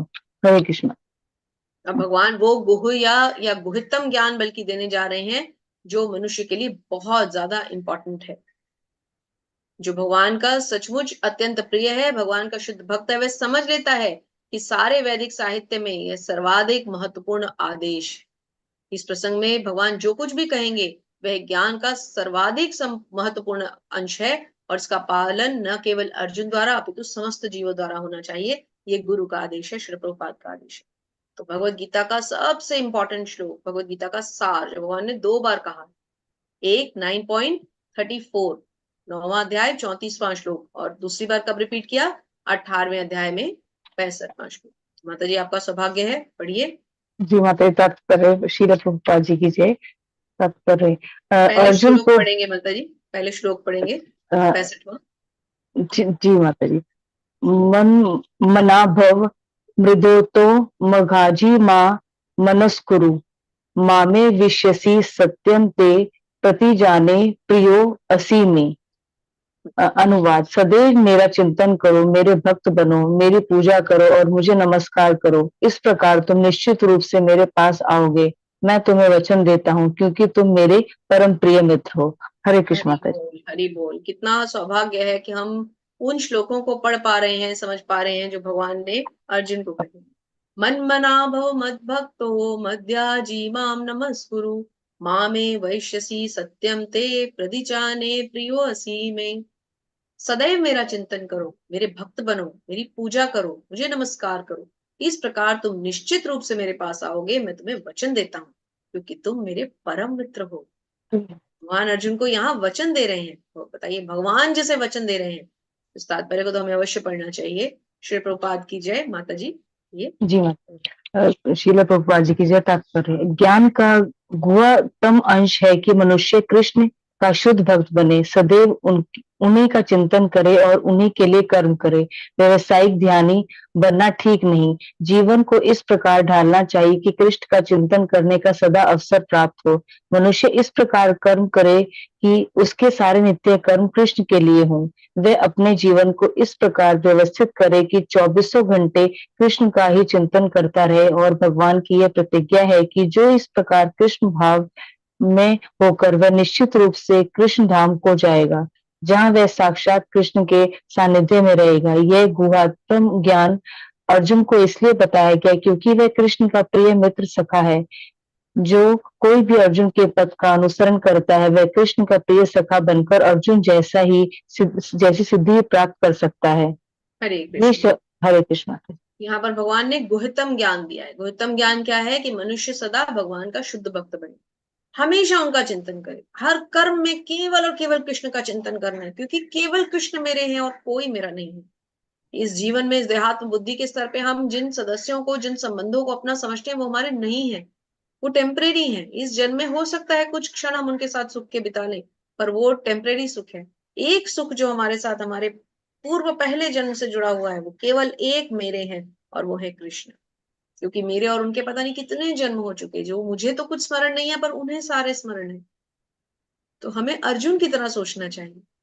इस प्रकार अर्जुन ने भगवान से इन उपदेशों को पा करके अपने पितामह, गुरुजनों सबके लिए धनुष उठा लिया। क्यों? क्योंकि अर्जुन भगवान का परम भक्त था, परम शिष्य था। भगवान के तो हम भी भक्त हैं, भगवान के तो हम भी शिष्य हैं, उन्हीं से सीख रहे हैं, वो हमारे गुरु हैं। हमें भी उनके निर्देशों का पालन करना पड़ेगा। और भगवान के जो प्रतिनिधि गुरु के रूप में हमारे सामने हैं, उनकी भी हमें उतनी ही सेवा करनी चाहिए। उनकी सेवा की मतलब भगवान की सेवा की, प्रत्यक्ष रूप में। तो मनुष्य को अपना मन भगवान पर एकाग्र कर देना चाहिए। जो दोनों हाथों से वंशी धारण किए, सुंदर मुख वाले, अपने बालों में मोर पंख धारण किए, सांवले बालक के रूप में है। कृष्ण का वर्णन ब्रह्म संहिता और अन्य ग्रंथों में पाया जाता है। मनुष्य को परमेश्वर के आदि स्वरूप कृष्ण पर अपने मन को एकाग्र करना चाहिए। उसे अपने मन को भगवान के अन्य रूपों की ओर नहीं लेके जाना चाहिए। हालांकि भगवान के बहुत से रूप हैं, लेकिन जो भगवान का मूल रूप है, वंशी लेकर, पीताम्बर वस्त्र धारण किए, मोर मुकुट लगाए, है ना, उस रूप पे, श्याम सुंदर रूप जो भगवान का है, उस रूप के प्रति हमें सदा आकृष्ट रहना चाहिए। और अब भगवद गीता का बहुत इंपॉर्टेंट, बहुत सुंदर श्लोक। जी माता जी पढ़िए। सर्व धर्मान् परित्यज्य मामः एकं शरणं व्रज अहं त्वां सर्व पापेभ्यः मोक्षयिष्यामि मा शुच। अनुवाद, समस्त प्रकार के धर्मों का परित्याग करो और मेरी शरण में आओ, मैं समस्त पापों से तुम्हारा उद्धार कर दूंगा, डरो मत। हरे कृष्ण। सर्वधर्म परित्यज्य मामेकं शरणं व्रज अहम त्वां सर्व पापेभ्यो मोक्षयिष्यामि मा शुचः। सभी धर्मों का शुच। त्याग कर दो। जो भी तुम्हारे मनोधर्म है, तुम्हारे अंदर जितने तरह के धर्म भरे पड़े हैं, भगवान यहाँ पर किसी रिलीजन, हिंदू, मुस्लिम, सिख, ईसाई को इंगित नहीं कर रहे। जो हमारे अंदर के स्वधर्म, मनोधर्म है, उन सबका त्याग कर दो, मेरी शरण में आ जाओ, मैं तुम्हें सब पापों से मुक्त कर दूंगा, डरो मत। भगवान आश्वासन दे रहे हैं, डरो मत। अपने धर्म का परित्याग करते हुए तुम्हें डर लगेगा कि अगर मैंने इस धर्म को छोड़ दिया तो मैं कहाँ जाऊंगा, मेरे शरण में आ जाओ, कृष्ण भावनामृत की विधि को अपनाओ। प्रभुपाद समझाते हैं, श्री प्रभुपाद की जय, कि परम ब्रह्म का ज्ञान, परमात्मा का ज्ञान, अनेक प्रकार के आश्रमों, वर्णों का ज्ञान, संन्यास का ज्ञान, अनासक्ति, इंद्रिय, मन का संयम, ध्यान आदि का ज्ञान, ये सब प्रकार के ज्ञान और ध्यान जो है वो ज्ञान और धर्म की विधियां हैं। उन्होंने अनेक प्रकार से धर्मों का वर्णन किया है। अब भगवत गीता द्वारा सार प्रस्तुत करते हुए भगवान क्या कह रहे हैं कि अब तक बताई गई सारी विधियों का त्याग कर दो, छोड़ दो ये ज्ञान, ध्यान, धारणा, ध्यान, समाधि, सब बातें छोड़ दो। अब केवल मेरी शरण में आओ। इस शरणागति से तुम समस्त पापों से मुक्त हो जाओगे। 7वें अध्याय में कहा गया है कि केवल वही कृष्ण की पूजा कर सकता है जो सब पापों से मुक्त हुआ हो। तो बिना पापों से मुक्त हुए कोई शरणागति नहीं पा सकता। ऐसे संदेह के लिए यहाँ यह कहा गया है कि कोई समस्त पापों से मुक्त ना भी हो तो भी केवल कृष्ण के शरणागत होकर मुक्त हो जाएगा। देखिए सबसे बड़ा सार आ गया भगवत गीता का। फिर से सुनिए, फिर से पढ़िए। चलिए फिर से पढ़ते हैं। क्या कहते हैं 7वें अध्याय में क्या बताया गया कि जब तक कोई पापों से मुक्त नहीं होता कृष्ण की शरण में नहीं आ सकता। यहाँ स्वयं भगवान कृष्ण ने इसको उल्टा करके कह दिया कि तुम आओ तो सही, तुम मेरी शरण में आओ, मैं तुम्हें सब पापों से मुक्त कर दूंगा। इससे बढ़िया और क्या बात कहें, इससे बढ़िया और क्या आश्वासन दे भगवान। ये भगवान कह रहे हैं कि तुम सब कुछ छोड़ के मेरी शरण में आ जाओ, मैं तुम्हें सब तरह के पापों से मुक्त कर दूंगा। मनुष्य को बिना झिझक के कृष्ण को समस्त जीवों के रक्षक के रूप में स्वीकार कर लेना चाहिए। उसे चाहिए कि श्रद्धा और प्रेम से उनकी शरण ग्रहण करे। श्री हरि भक्ति विलास में कहा गया है कि भगवान की शरण ग्रहण करने की विधि क्या है। आनुकूल्यस्य संकल्पः प्रातिकूल्यस्य वर्जनम रक्षस्यति विश्वासो गोपृत्वे वर्णम तथा आत्मनिक्षेप कार्पण्ये षड्विधा शरणागति। तो भक्ति योग के अनुसार मनुष्य को वही धर्म स्वीकार करना चाहिए जिससे अंततः भगवत प्राप्ति हो सके। हमें केवल और केवल ऐसा ही ज्ञान ध्यान चाहिए जो हमें भगवत भक्ति में आगे बढ़ा सके, और कुछ नहीं चाहिए। श्री कृष्ण की सुंदर छवि के प्रति मनुष्य को सदा आकृष्ट रहना चाहिए। इसीलिए तो उनका नाम कृष्ण है। कृष्ण मतलब सर्वाकर्षक, ऑल अट्रैक्टिव, जो हर एक को अपना मोही बना लेता है। है ना, है भगवान का रूप ही ऐसा है। और यहाँ पर जो मां शुचः शब्द दिया गया, डरो मत, विशिष्ट शब्दों का प्रयोग अत्यंत सार्थक है। हमें ध्यान से एक एक श्लोक के शब्दों पर ध्यान देना चाहिए। मनुष्य को यह चिंता होती है कि वे किस प्रकार धर्मों को त्यागे और भगवान की शरण को, है ना। भगवान कहते हैं चिंता मत करो, डरो मत, मैं हूं ना। जी ज्योति माता जी, अगला पढ़ते हैं। हरे कृष्ण। इदम ते न अतपस्काय न अभक्ताय कदाचन न च अशुशुप्ष्वे वाच्यम न च माम यह अभ्यसूयति। अनुवाद। यह गुहा ज्ञान उनको कभी भी ना बताया जाए जो ना तो संयमी है, ना एकनिष्ठ है, ना भक्ति में रत है, ना ही उसे जो मुझसे द्वेष करता है। हरे कृष्ण। हरे कृष्ण। इदम ते ना तपस्काय ना भक्ताय कदाचन न चाशुश्रूषवे वाच्यम न च माम योगभ्यस्य सूयति। मतलब उन सबको ये ज्ञान मत कहो जो मुझसे ईर्ष्या करते हैं, मत सुनाओ उन्हें ये ज्ञान। हम तो प्रचारक है, हम एक बार प्रयास अवश्य करेंगे, लेकिन अगर हमें लगता है कि जो भगवान की भक्ति नहीं करना चाहते, जो उनके प्रति एकनिष्ठ नहीं है, जो कभी भी इस ज्ञान को अपनाएंगे नहीं, तो फिर उनसे दूर हो जाएं, आगे चलेंगे, कोई दूसरा भक्त मिलेगा उससे ये ज्ञान देंगे। भगवान ने स्वयं कहा है। भगवान कहते हैं भगवत गीता में, उन्होंने कहा है कि वे परम है और उनसे बढ़कर कोई नहीं है, उनके समान कोई नहीं है। ऐसे बहुत से व्यक्ति हैं जो भगवान से द्वेष करते हैं। ऐसे लोगों को भगवत गीता नहीं सुनानी चाहिए, क्योंकि वे उसे समझ ही नहीं पाएंगे। श्रद्धावहीन लोग भगवत गीता और कृष्ण को कभी नहीं समझ पाएंगे। इसकी हमें गांठ बांध देनी।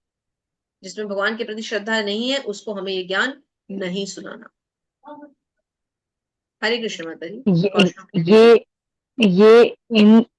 ये इदम परमं गुहाम मत भूतेषु अभिधास्यति भक्तिं मयि परामम कत्वा माम एव एष्यति अंशस्य। जो व्यक्ति भक्तों को यह परम रहस्य बताता है वह शुद्ध भक्ति को प्राप्त करेगा और अंत में वह मेरे पास वापस आएगा। हरे कृष्ण।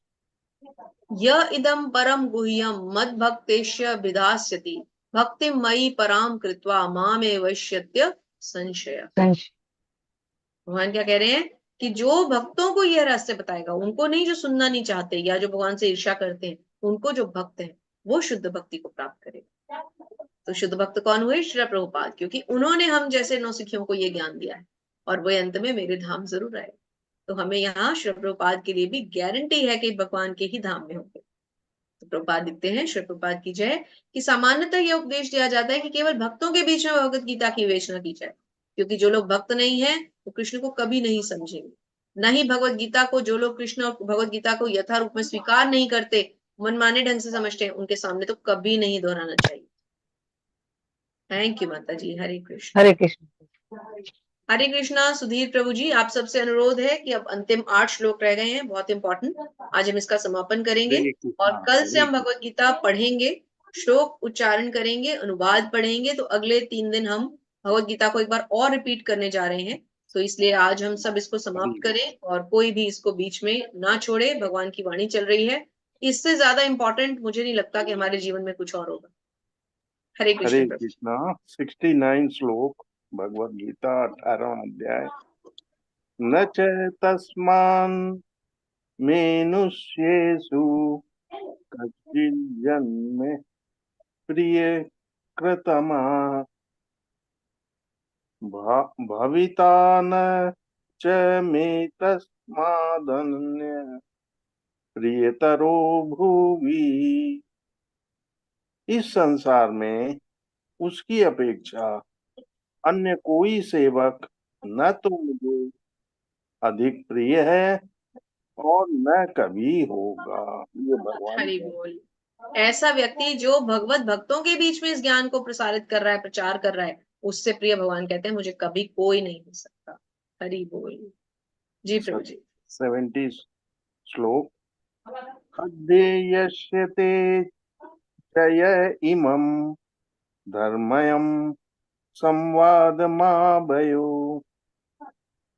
मावयोः ज्ञानयज्ञेन तेनामिष्टः इष्यामिति मे मति है। यानी और मैं ये घोषित करता हूँ कि जो हमारे इस पवित्र संवाद का अध्ययन करता है वह अपनी बुद्धि से मेरी पूजा करता है। ये भगवान ने कहा है इसमें। हरि बोल। भगवान कहते हैं कि जो इस संवाद का अध्ययन करता है वो अपनी बुद्धि से मेरी पूजा करता है। तो हम सब भगवान के इस रडार पे आ गए हैं। जो घोषणा भगवान ने किया उस रडार पे हम भी हैं। भगवान ने कह दिया है कि जो तुम लोग जो अपनी बुद्धि से मेरी पूजा कर रहे हो तुम भी मुझे बहुत प्रिय हो। तो हम भी सब भगवान के प्रिय बनने जा रहे हैं। हरि बोल। हरे 71 कृष्ण।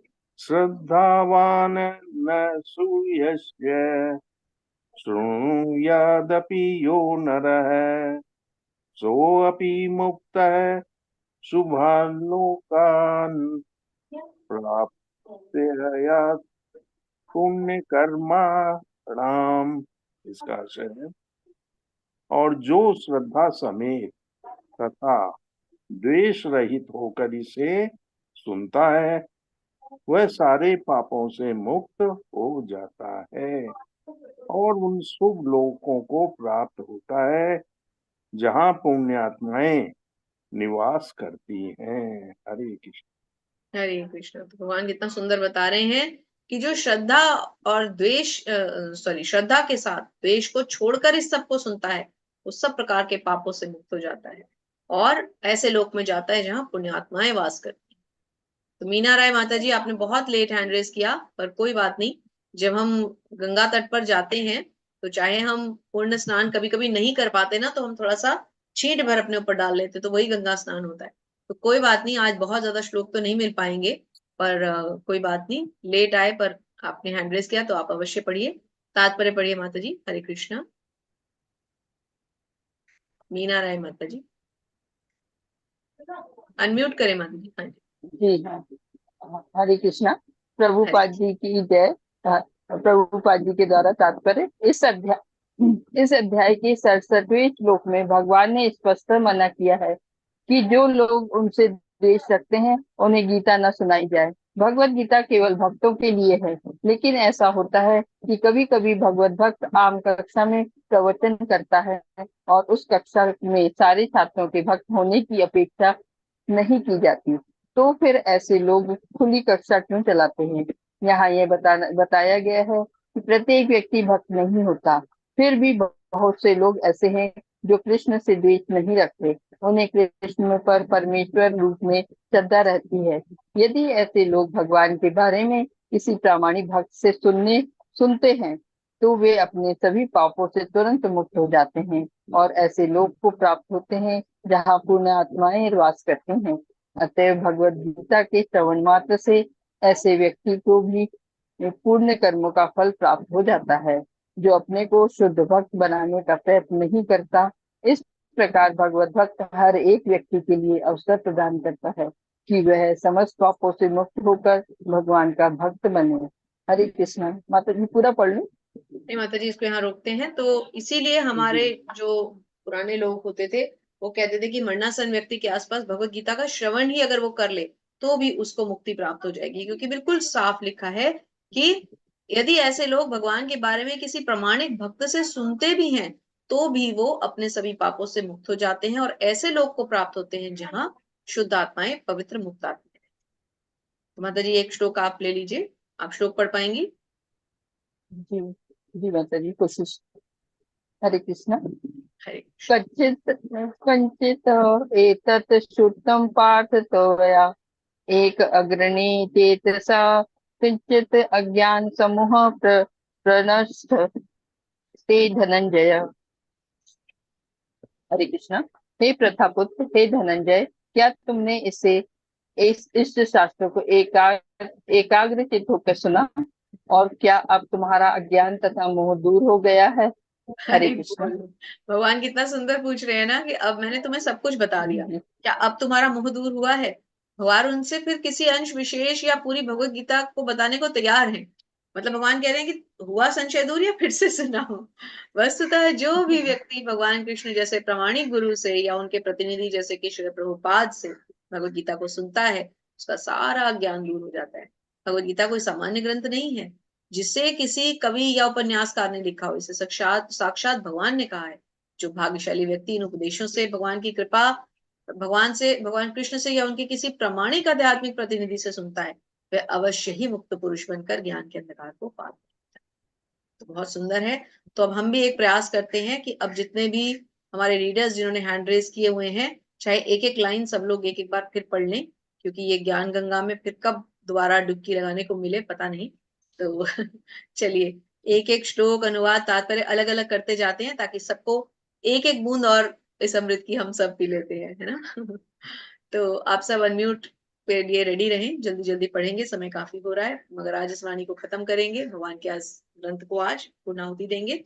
और कल से हम पहली बार ऐसा करना चाह रहे हैं, और ऐसा पहली बार शायद हो रहा होगा कि इतना समय से हमने इसको खत्म किया है कि हम एक बार और पूरी भगवत गीता को पढ़ेंगे। तो कल से जरूर जुड़िएगा और हम 2 या 3 दिनों में इसको संपूर्ण भगवत गीता एक बार और पढ़ेंगे। हमारी रिविजन भी होगी और भगवान की प्रसन्नता के लिए ये बहुत सुंदर यज्ञ एक बार और हो जाएगा। प्रेरणा माता जी हरे कृष्णा, गिरिजा माता जी हरे कृष्णा, अनिता माता जी हरे हरे कृष्णा। कृष्ण प्लीज माता जी। अनम्यूट रहे सब लोग, 3 लोग अनम्यूट रहें। तो हरे प्रेरणा माता जी कृष्ण कृपया श्लोक पढ़ें। प्रेरणा माता जी। माता जी। अर्जुन उवाच नष्टो मोहः स्मृतिर्लब्धा तत्त्वप्रसादान्मच्युतः स्थितोऽस्मि गतसन्देहः करिष्ये वचनं तव। हरे गिरिजा माता कृष्ण। जी कृपया करके अनुवाद पढ़ें। हरे हरे कृष्णा। हरे कृष्ण।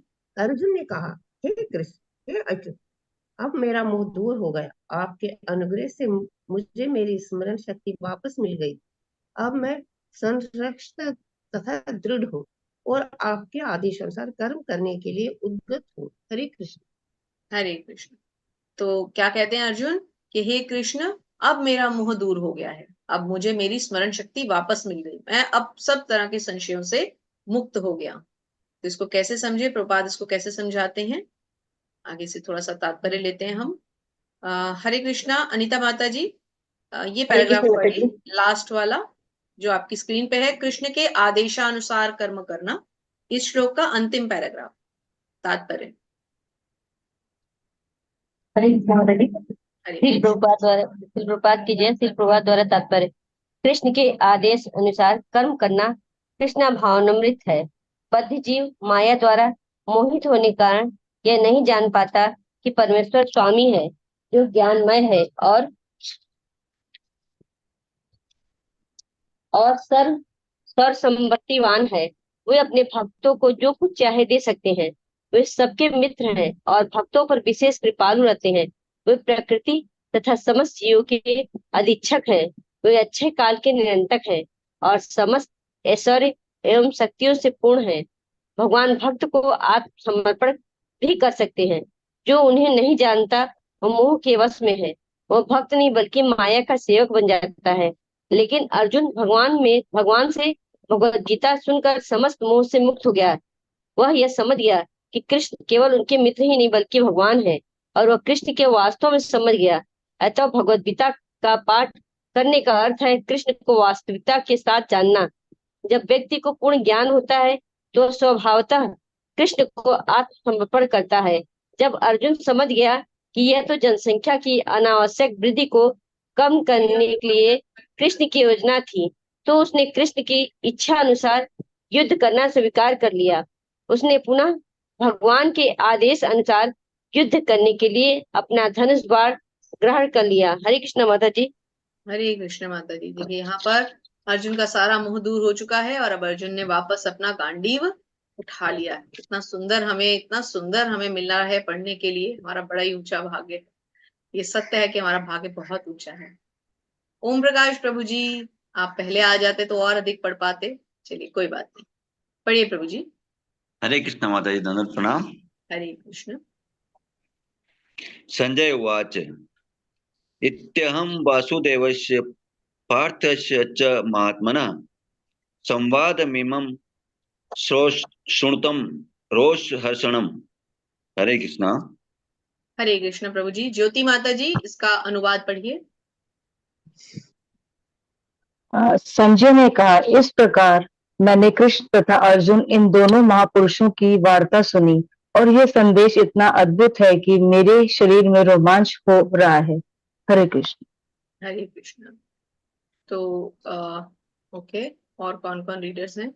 मैं चाहती हूँ कि सब थोड़ा थोड़ा पढ़ लें। सबका मन ही नहीं भर रहा होगा पढ़ने से। ऋचा माता जी, इसका तात्पर्य पढ़ लीजिए। हरे कृष्णा। हरे तात्पर्य श्रील प्रभुपाद द्वारा श्रील प्रभुपाद जी की जय। भगवत गीता के प्रारंभ में धृतराष्ट्र ने अपने मंत्री संजय से पूछा था, कुरुक्षेत्र के युद्ध स्थल में क्या हुआ? गुरु व्यासदेव की कृपा से संजय के हृदय की सारी घटना स्फुरित हुई थी। इस प्रकार उसने युद्ध स्थल की विषय वस्तु कह सुनाई थी। यह वार्ता आश्चर्यप्रद थी, क्योंकि इससे पूर्व दो महापुरुषों के बीच ऐसी महत्वपूर्ण वार्ता कभी नहीं हुई थी और न भविष्य में पुनः होगी।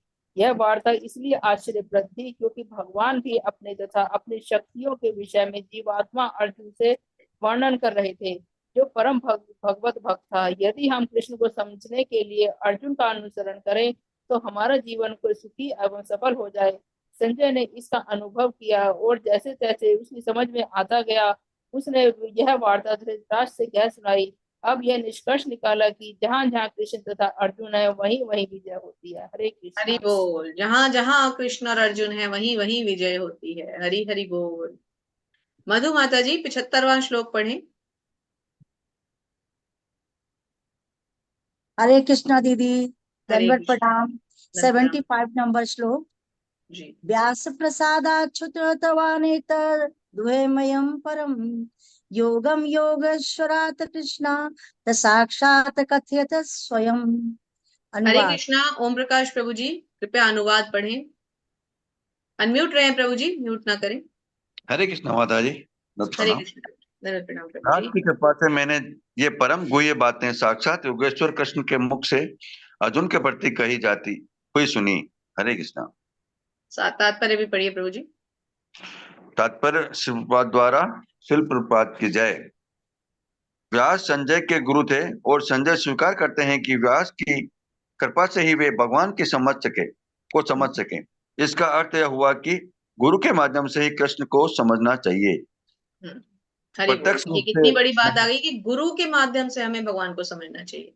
बिना गुरु के कोई ज्ञान हमें नहीं मिल सकता। तो गुरु से ही हमें इस रहस्य को समझना है। जो हमें कृष्ण भक्ति समझनी है, कृष्ण ज्ञान को समझना है, वो केवल गुरु के माध्यम से समझना है। जी प्रभु जी। जी प्रभु जी, आगे पढ़ें। हरे ओम प्रकाश कृष्णा। प्रभु जी। जी। हरे कृष्णा माता। हाँ, हरे कृष्ण। अनुभव फिर भी प्रत्यक्ष ही होता है। गुरु परंपरा का यही प्रवेश है।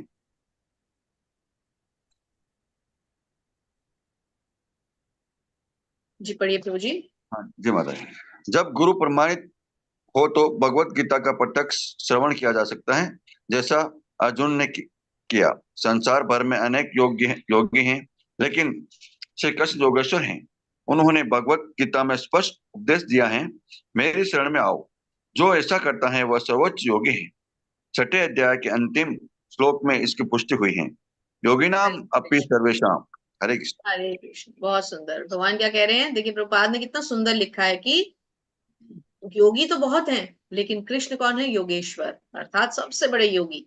तो इसलिए उनके शरण में आना ही सबसे बड़ा, मनुष्य का सबसे बड़ा जो हमारा गंतव्य है, जो हमारा लक्ष्य है, वो है श्री कृष्ण की शरण में आना। बहुत सुंदर तात्पर्य है। गिरिजा माता जी, एक तात्पर्य का एंड आप पढ़ें, भगवत गीता में योग के समस्त पद्धतियों, इसी का अंतिम पैराग्राफ पढ़े माता जी।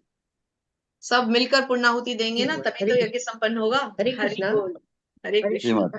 हरे हरे कृष्णा। श्री प्रभुपाद की जय। प्रभुपाद द्वारा जय। तात्पर्य, भगवत गीता में योग की समस्त पद्धतियों का कर्म योग, ज्ञान योग तथा भक्ति योग का वर्णन हुआ। श्री कृष्ण इन समस्त योगियों के स्वामी हैं। लेकिन ये समझ लेना चाहिए कि जिस तरह अर्जुन कृष्ण को प्रत्यक्ष समझ सकने के लिए भाग्यशाली था, उसी प्रकार व्यासदेव की कृपा से संजय भी कृष्ण को साक्षात सुनने में समर्थ हो सकते। वस्तुतः कृष्ण के प्रत्यक्ष सुनने एवं व्यास जैसे गुरु के माध्यम से प्रत्यक्ष सुनने में कोई अंतर नहीं है। गुरु भी व्यासदेव का प्रतिनिधि होता है।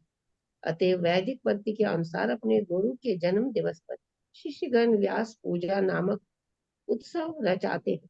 हरि बोल। हरे हम लोग कृष्ण। करते हैं ना, हमारे मंदिरों में व्यास पूजा रखी जाती है। तो क्या बता रहे हैं कि गुरु, क्योंकि प्रभु जो गुरु हैं वो भगवान के प्रतिनिधि होते हैं, इसलिए उनके जन्मदिनों पर व्यास पूजा की जाती है। जिस प्रकार भगवान के श्री मुख से सुनते हुए, देखिए यहाँ पर अर्जुन सुन रहे हैं किसके मुख से, भगवान के मुख से, और हम लोग सुन रहे हैं किसके मुख से, श्री प्रभुपाद के मुख से। तो हम भी वही कर रहे हैं, हम भी अपने गुरु से ही सुन रहे हैं। तो इसीलिए भगवान जो है गुरु को व्यास के बराबर बताया गया है, क्योंकि व्यास देव जी ने ही इसकी रचना की है। तो इसीलिए हर शिष्य जो होता है वो व्यास पूजा में अपने गुरु की वंदना करता है। थैंक यू माता जी। मधु माता जी 76वां श्लोक पढ़ दीजिए, और मीना माता जी 76वें श्लोक का अनुवाद पढ़ दीजिए माता जी। हरे दीदी ने कृष्ण। मुझे श्लोक पढ़ने के लिए चुन लिया लगता है। हरि बोल। भगवान ने चुन लिया। हरे कृष्णा दीदी। हरे 76 नंबर श्लोक। राजन्य संस्मृत्य संवादमिमतावद्भुतम् केशवार्जुनयो पुण्यम दृश्यामि च मुहुर्मुहुः।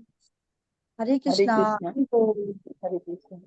हे राजन, जब मैं कृष्ण तथा अर्जुन के मध्य हुई इस आश्चर्यजनक तथा पवित्र वार्ता का बारंबार स्मरण करता हूँ तो प्रति क्षण आह्लाद से गदगद हो उठता हूँ। हरे कृष्ण। हरि बोल। माता जी इसका तात्पर्य पढ़ते हैं, कोई रह गए हो तो वो भी पढ़ दें। एक मिनट। ऋचा माता जी आज थोड़ा सा कम पढ़ पाई। ऋचा माता जी तात्पर्य पढ़ लीजिए। हरे हरे कृष्णा। कृष्ण। तात्पर्य शिला प्रभुपाद द्वारा शिला प्रभुपाद जी की जय। भगवत गीता का ज्ञान इतना दिव्य है कि जो भी अर्जुन तथा कृष्ण के संवाद को जान लेता है वह पुण्यात्मा बन जाता है और इस वार्तालाप को भूल नहीं सकता। आध्यात्मिक जीवन की यह दिव्य स्थिति है। दूसरे शब्दों में, जब कोई गीता को सही स्रोत से अर्थात प्रत्यक्ष कृष्ण से सुनता है तो उसे पूर्ण कृष्ण भावनामृत प्राप्त होता है। कृष्ण भावनामृत का फल यह होता है कि वह अत्यधिक प्रबुद्ध हो उठता है और जीवन का भोग आनंद सहित कुछ काल तक नहीं अपितु प्रत्येक क्षण करता है। हरे कृष्ण। कुछ काल तक नहीं अपितु प्रत्येक क्षण करता है। जब कोई इस भगवत ज्ञान को समझ लेता है तो ऐसा नहीं है कि ये टेम्परेरी है। एक ही चीज तो है जो टेम्परेरी नहीं है, परमानेंट है, भगवान और भगवान का ज्ञान। हरि बोल। हरे कृष्णा। प्रेरणा माता जी आप हरे 77वां श्लोक पढ़ लें, और ज्योति माता जी आप इसका अनुवाद पढ़ लीजिए। हरे जी कृष्ण माता जी, दंडवत हरे प्रणाम। कृष्ण। दंडवत यच्च प्रणाम माता जी। संस्मृत्य संस्मृत्य रूपम अत्यद्भुतम हरे विस्मयो में महान राज हृष्यामि च पुनः पुनः। हरे कृष्ण माता जी। अनुवाद। हे राजन, प्रिय भगवान कृष्ण के अद्भुत रूप का स्मरण करते ही मैं अधिकाधिक आश्चर्यचकित होता हूँ और पुनः पुनः हर्षित होता हूँ। हरे कृष्ण। हरे कृष्ण माता जी। हरे कृष्णा। हरिप्रिया माता जी आप इसका तात्पर्य पढ़ लें। हरे कृष्णा माता जी। हरे श्रील कृष्ण। प्रभुपाद की जय। तात्पर्य श्रील प्रभुपाद के द्वारा। ऐसा प्रतीत होता है कि व्यास की कृपा से संजय ने भी अर्जुन को दिखाए गए कृष्ण के विराट रूप को देखा था। निसंदेह ये कहा जाता है कि इसके पूर्व भगवान कृष्ण ने कभी ऐसा रूप प्रकट नहीं किया था। ये केवल अर्जुन को दिखाया गया था, लेकिन उस समय कुछ महान भक्त भी उसे देख सके थे तथा व्यास माताजी चला गया था। सॉरी ओके, हाँ जी। तथा उसको देख सके थे तथा व्यास उनमें से एक वे भगवान के परम भक्तों में से है और कृष्ण के सत्य वेश अवतार माने जाते हैं। व्यास ने इसे अपने शिष्य संजय के समक्ष प्रकट किया, जिन्होंने अर्जुन को प्रदर्शित किए गए कृष्ण के उस अद्भुत रूप को स्मरण रखा और वे बारंबार इसका आनंद उठा रहे थे। हरे कृष्ण। तो जो भगवान जो व्यास देव जी से, उनको भी भगवान का शक्त्यावेश, मतलब किसी पर्टिकुलर शक्ति को दिखाने के लिए जिन अवतारों में भगवान आते हैं उन्हें शक्त्यावेश अवतार कहा जाता है। तो व्यास देव जी ने भगवान को ग्रंथ रूप में बहुत जगह प्रकट किया है, इसलिए व्यास देव जी को शक्त्यावेश अवतार उनका माना जाता है। तो भगवद गीता का अंतिम श्लोक, यत्र योगेश्वरः कृष्णो यत्र पार्थो धनुर्धरः तत्र श्रीर्विजयो भूतिर्ध्रुवा नीतिर्मतिर्ममम्। तो क्या कहते हैं भगवान?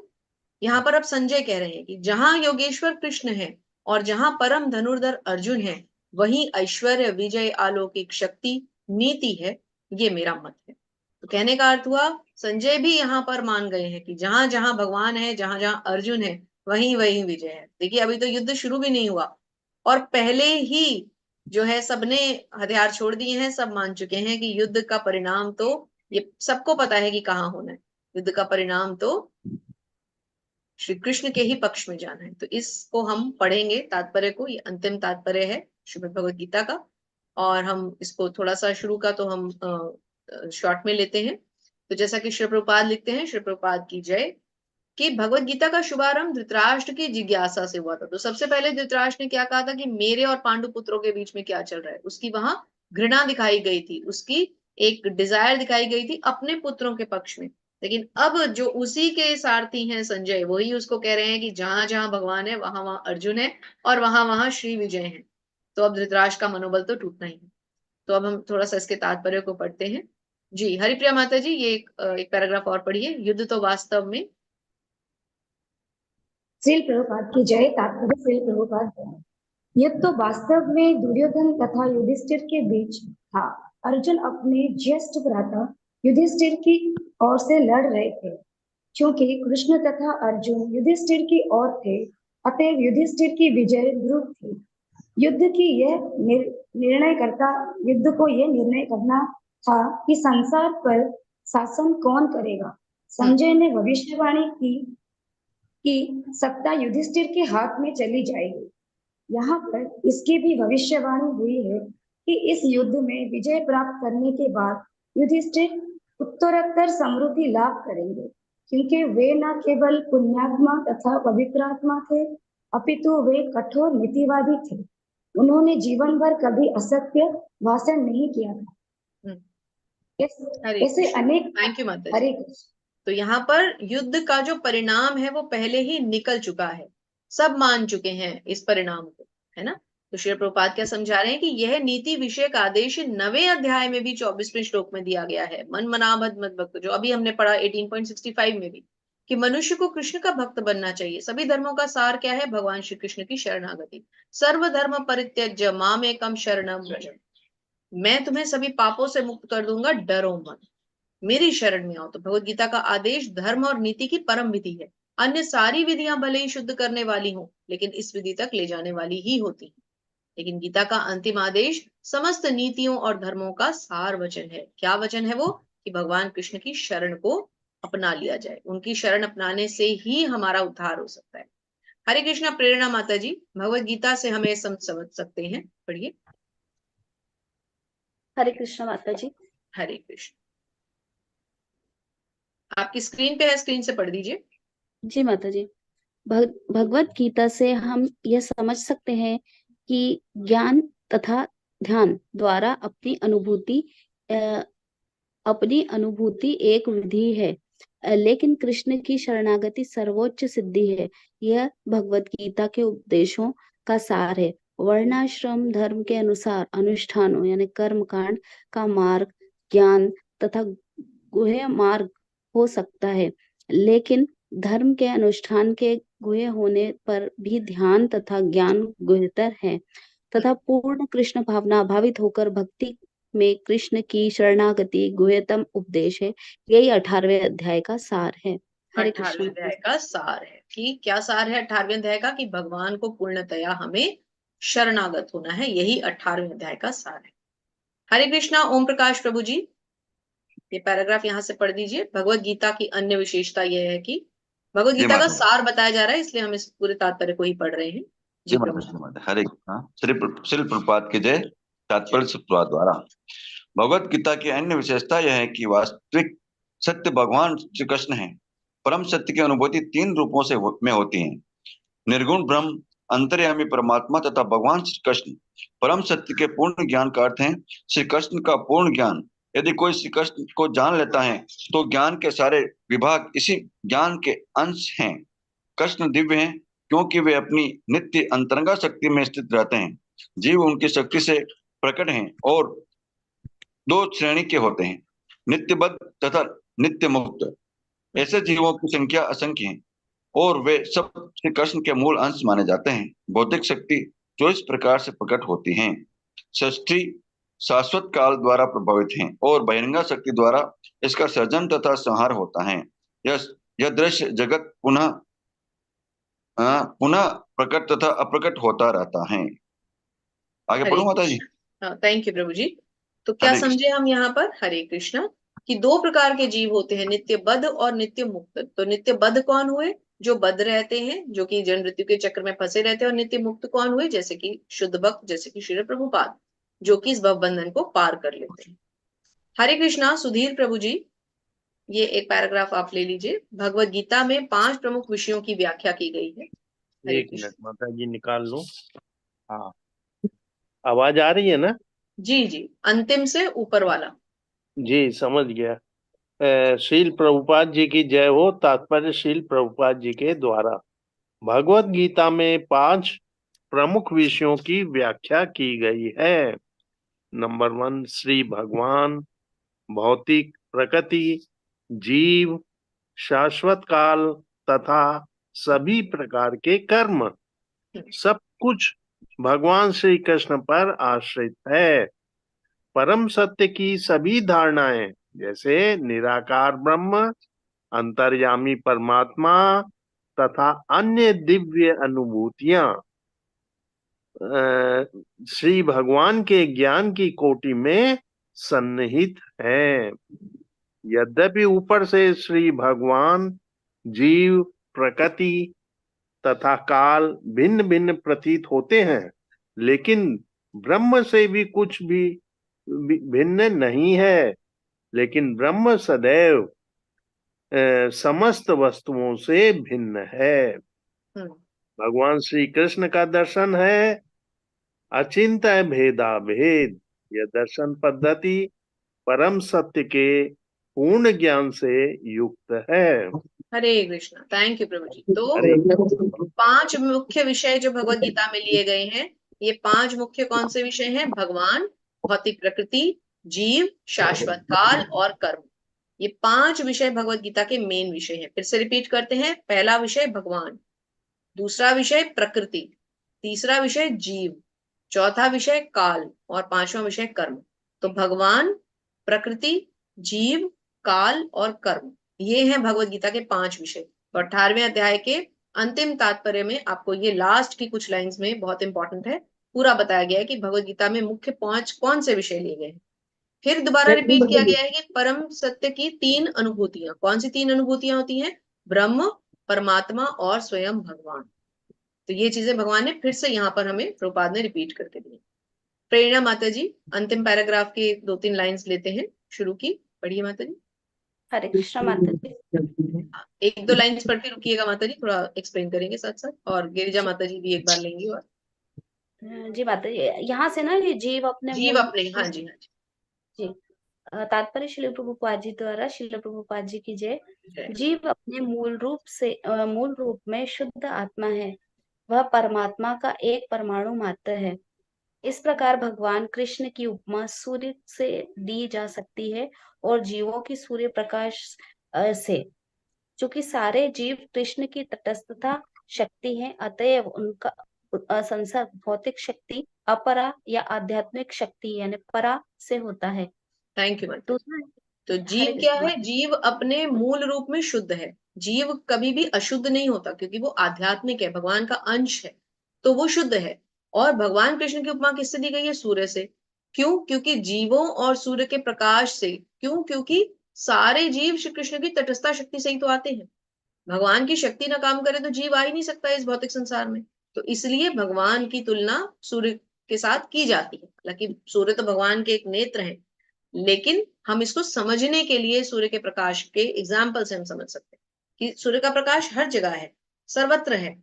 अब कहीं किसी कमरे के भी कोने में भी सूर्य का प्रकाश थोड़ा बहुत तो पहुंच ही जाता है ना। चाहे डायरेक्ट रेज नहीं आती, लेकिन प्रकाश तो फैलता है ना। सुबह होती है, मॉर्निंग होती है, तो हर कमरे में प्रकाश फैल जाता है। इसी तरह से भगवान की शक्तियां भी सर्वत्र फैली हुई है। हमें दिखता नहीं है वो स्तोत्र कहाँ पर है, क्योंकि सूर्य हमसे उतना दूर नहीं है जितने भगवान हमसे दूर है। भगवान तो ऐसे हजारों करोड़ों ब्रह्मांडों से भी ऊपर है ना। सूर्य तो हमारे ही ब्रह्मांड में है, तो हमें दिख जाते हैं। इसलिए भगवान को देखना पॉसिबल नहीं है, लेकिन भक्त भगवान को देख सकता है, वो तो उनके धाम भी जा सकता है। तो हमें भक्ति के एंगल से सब कुछ समझना है। भगवत गीता को पढ़ने का यही जो है मेन मोटिव है, यही मेन हमारा लक्ष्य है कि हम इसको भक्ति की तरह समझें। जी गिरिजा माता जी, अंतिम पढ़े लाइंस दूसरे शब्दों में। गिरिजा माता जी, आप पढ़ना चाहती हैं ना? आपने हैंड रेज किया हुआ है। हाँ, बिल्कुल बिल्कुल। हरे कृष्णा। शील हरे- प्रभुपाद की जय। तात्पर्य प्रभुपाद द्वारा। दूसरे शब्दों में जीव भगवान की दो शक्तियों के मध्य में स्थित, और चूंकि उसका संबंध भगवान की पराशक्ति से है, अतः उसमें किंचित स्वतंत्रता रहती है। इस स्वतंत्रता के शुद्ध उपयोग से ही वो कृष्ण के प्रत्यक्ष आदेश के अंतर्गत आता है। इस प्रकार वो हादाग्नि शक्ति की अपनी सामान्य दशा को प्राप्त होता है। इस प्रकार श्रीमद् भगवद गीता के 18वें अध्याय उपसंहार संन्यास की सिद्धि का भक्ति वेदांत तात्पर्य पूर्ण हुआ। हरे कृष्ण। हरि बोल, हरि हरि बोल, बोल, हरे हरे हरि कृष्णा। बोल, हरे हरि कृष्णा। बोल, हरि हरि बोल, हरि हरि हरि बोल, हरि हरि बोल, हरि हरि बोल। बहुत सुंदर, बहुत ही सुंदर। भगवान ने बहुत हम पे कृपा की कि हम सब ने इसको अच्छी तरह पढ़ा, बहुत पेशेंस के साथ पढ़ा, कहीं पर भी कोई गाड़ी नहीं चलाई। बहुत आनंद आया।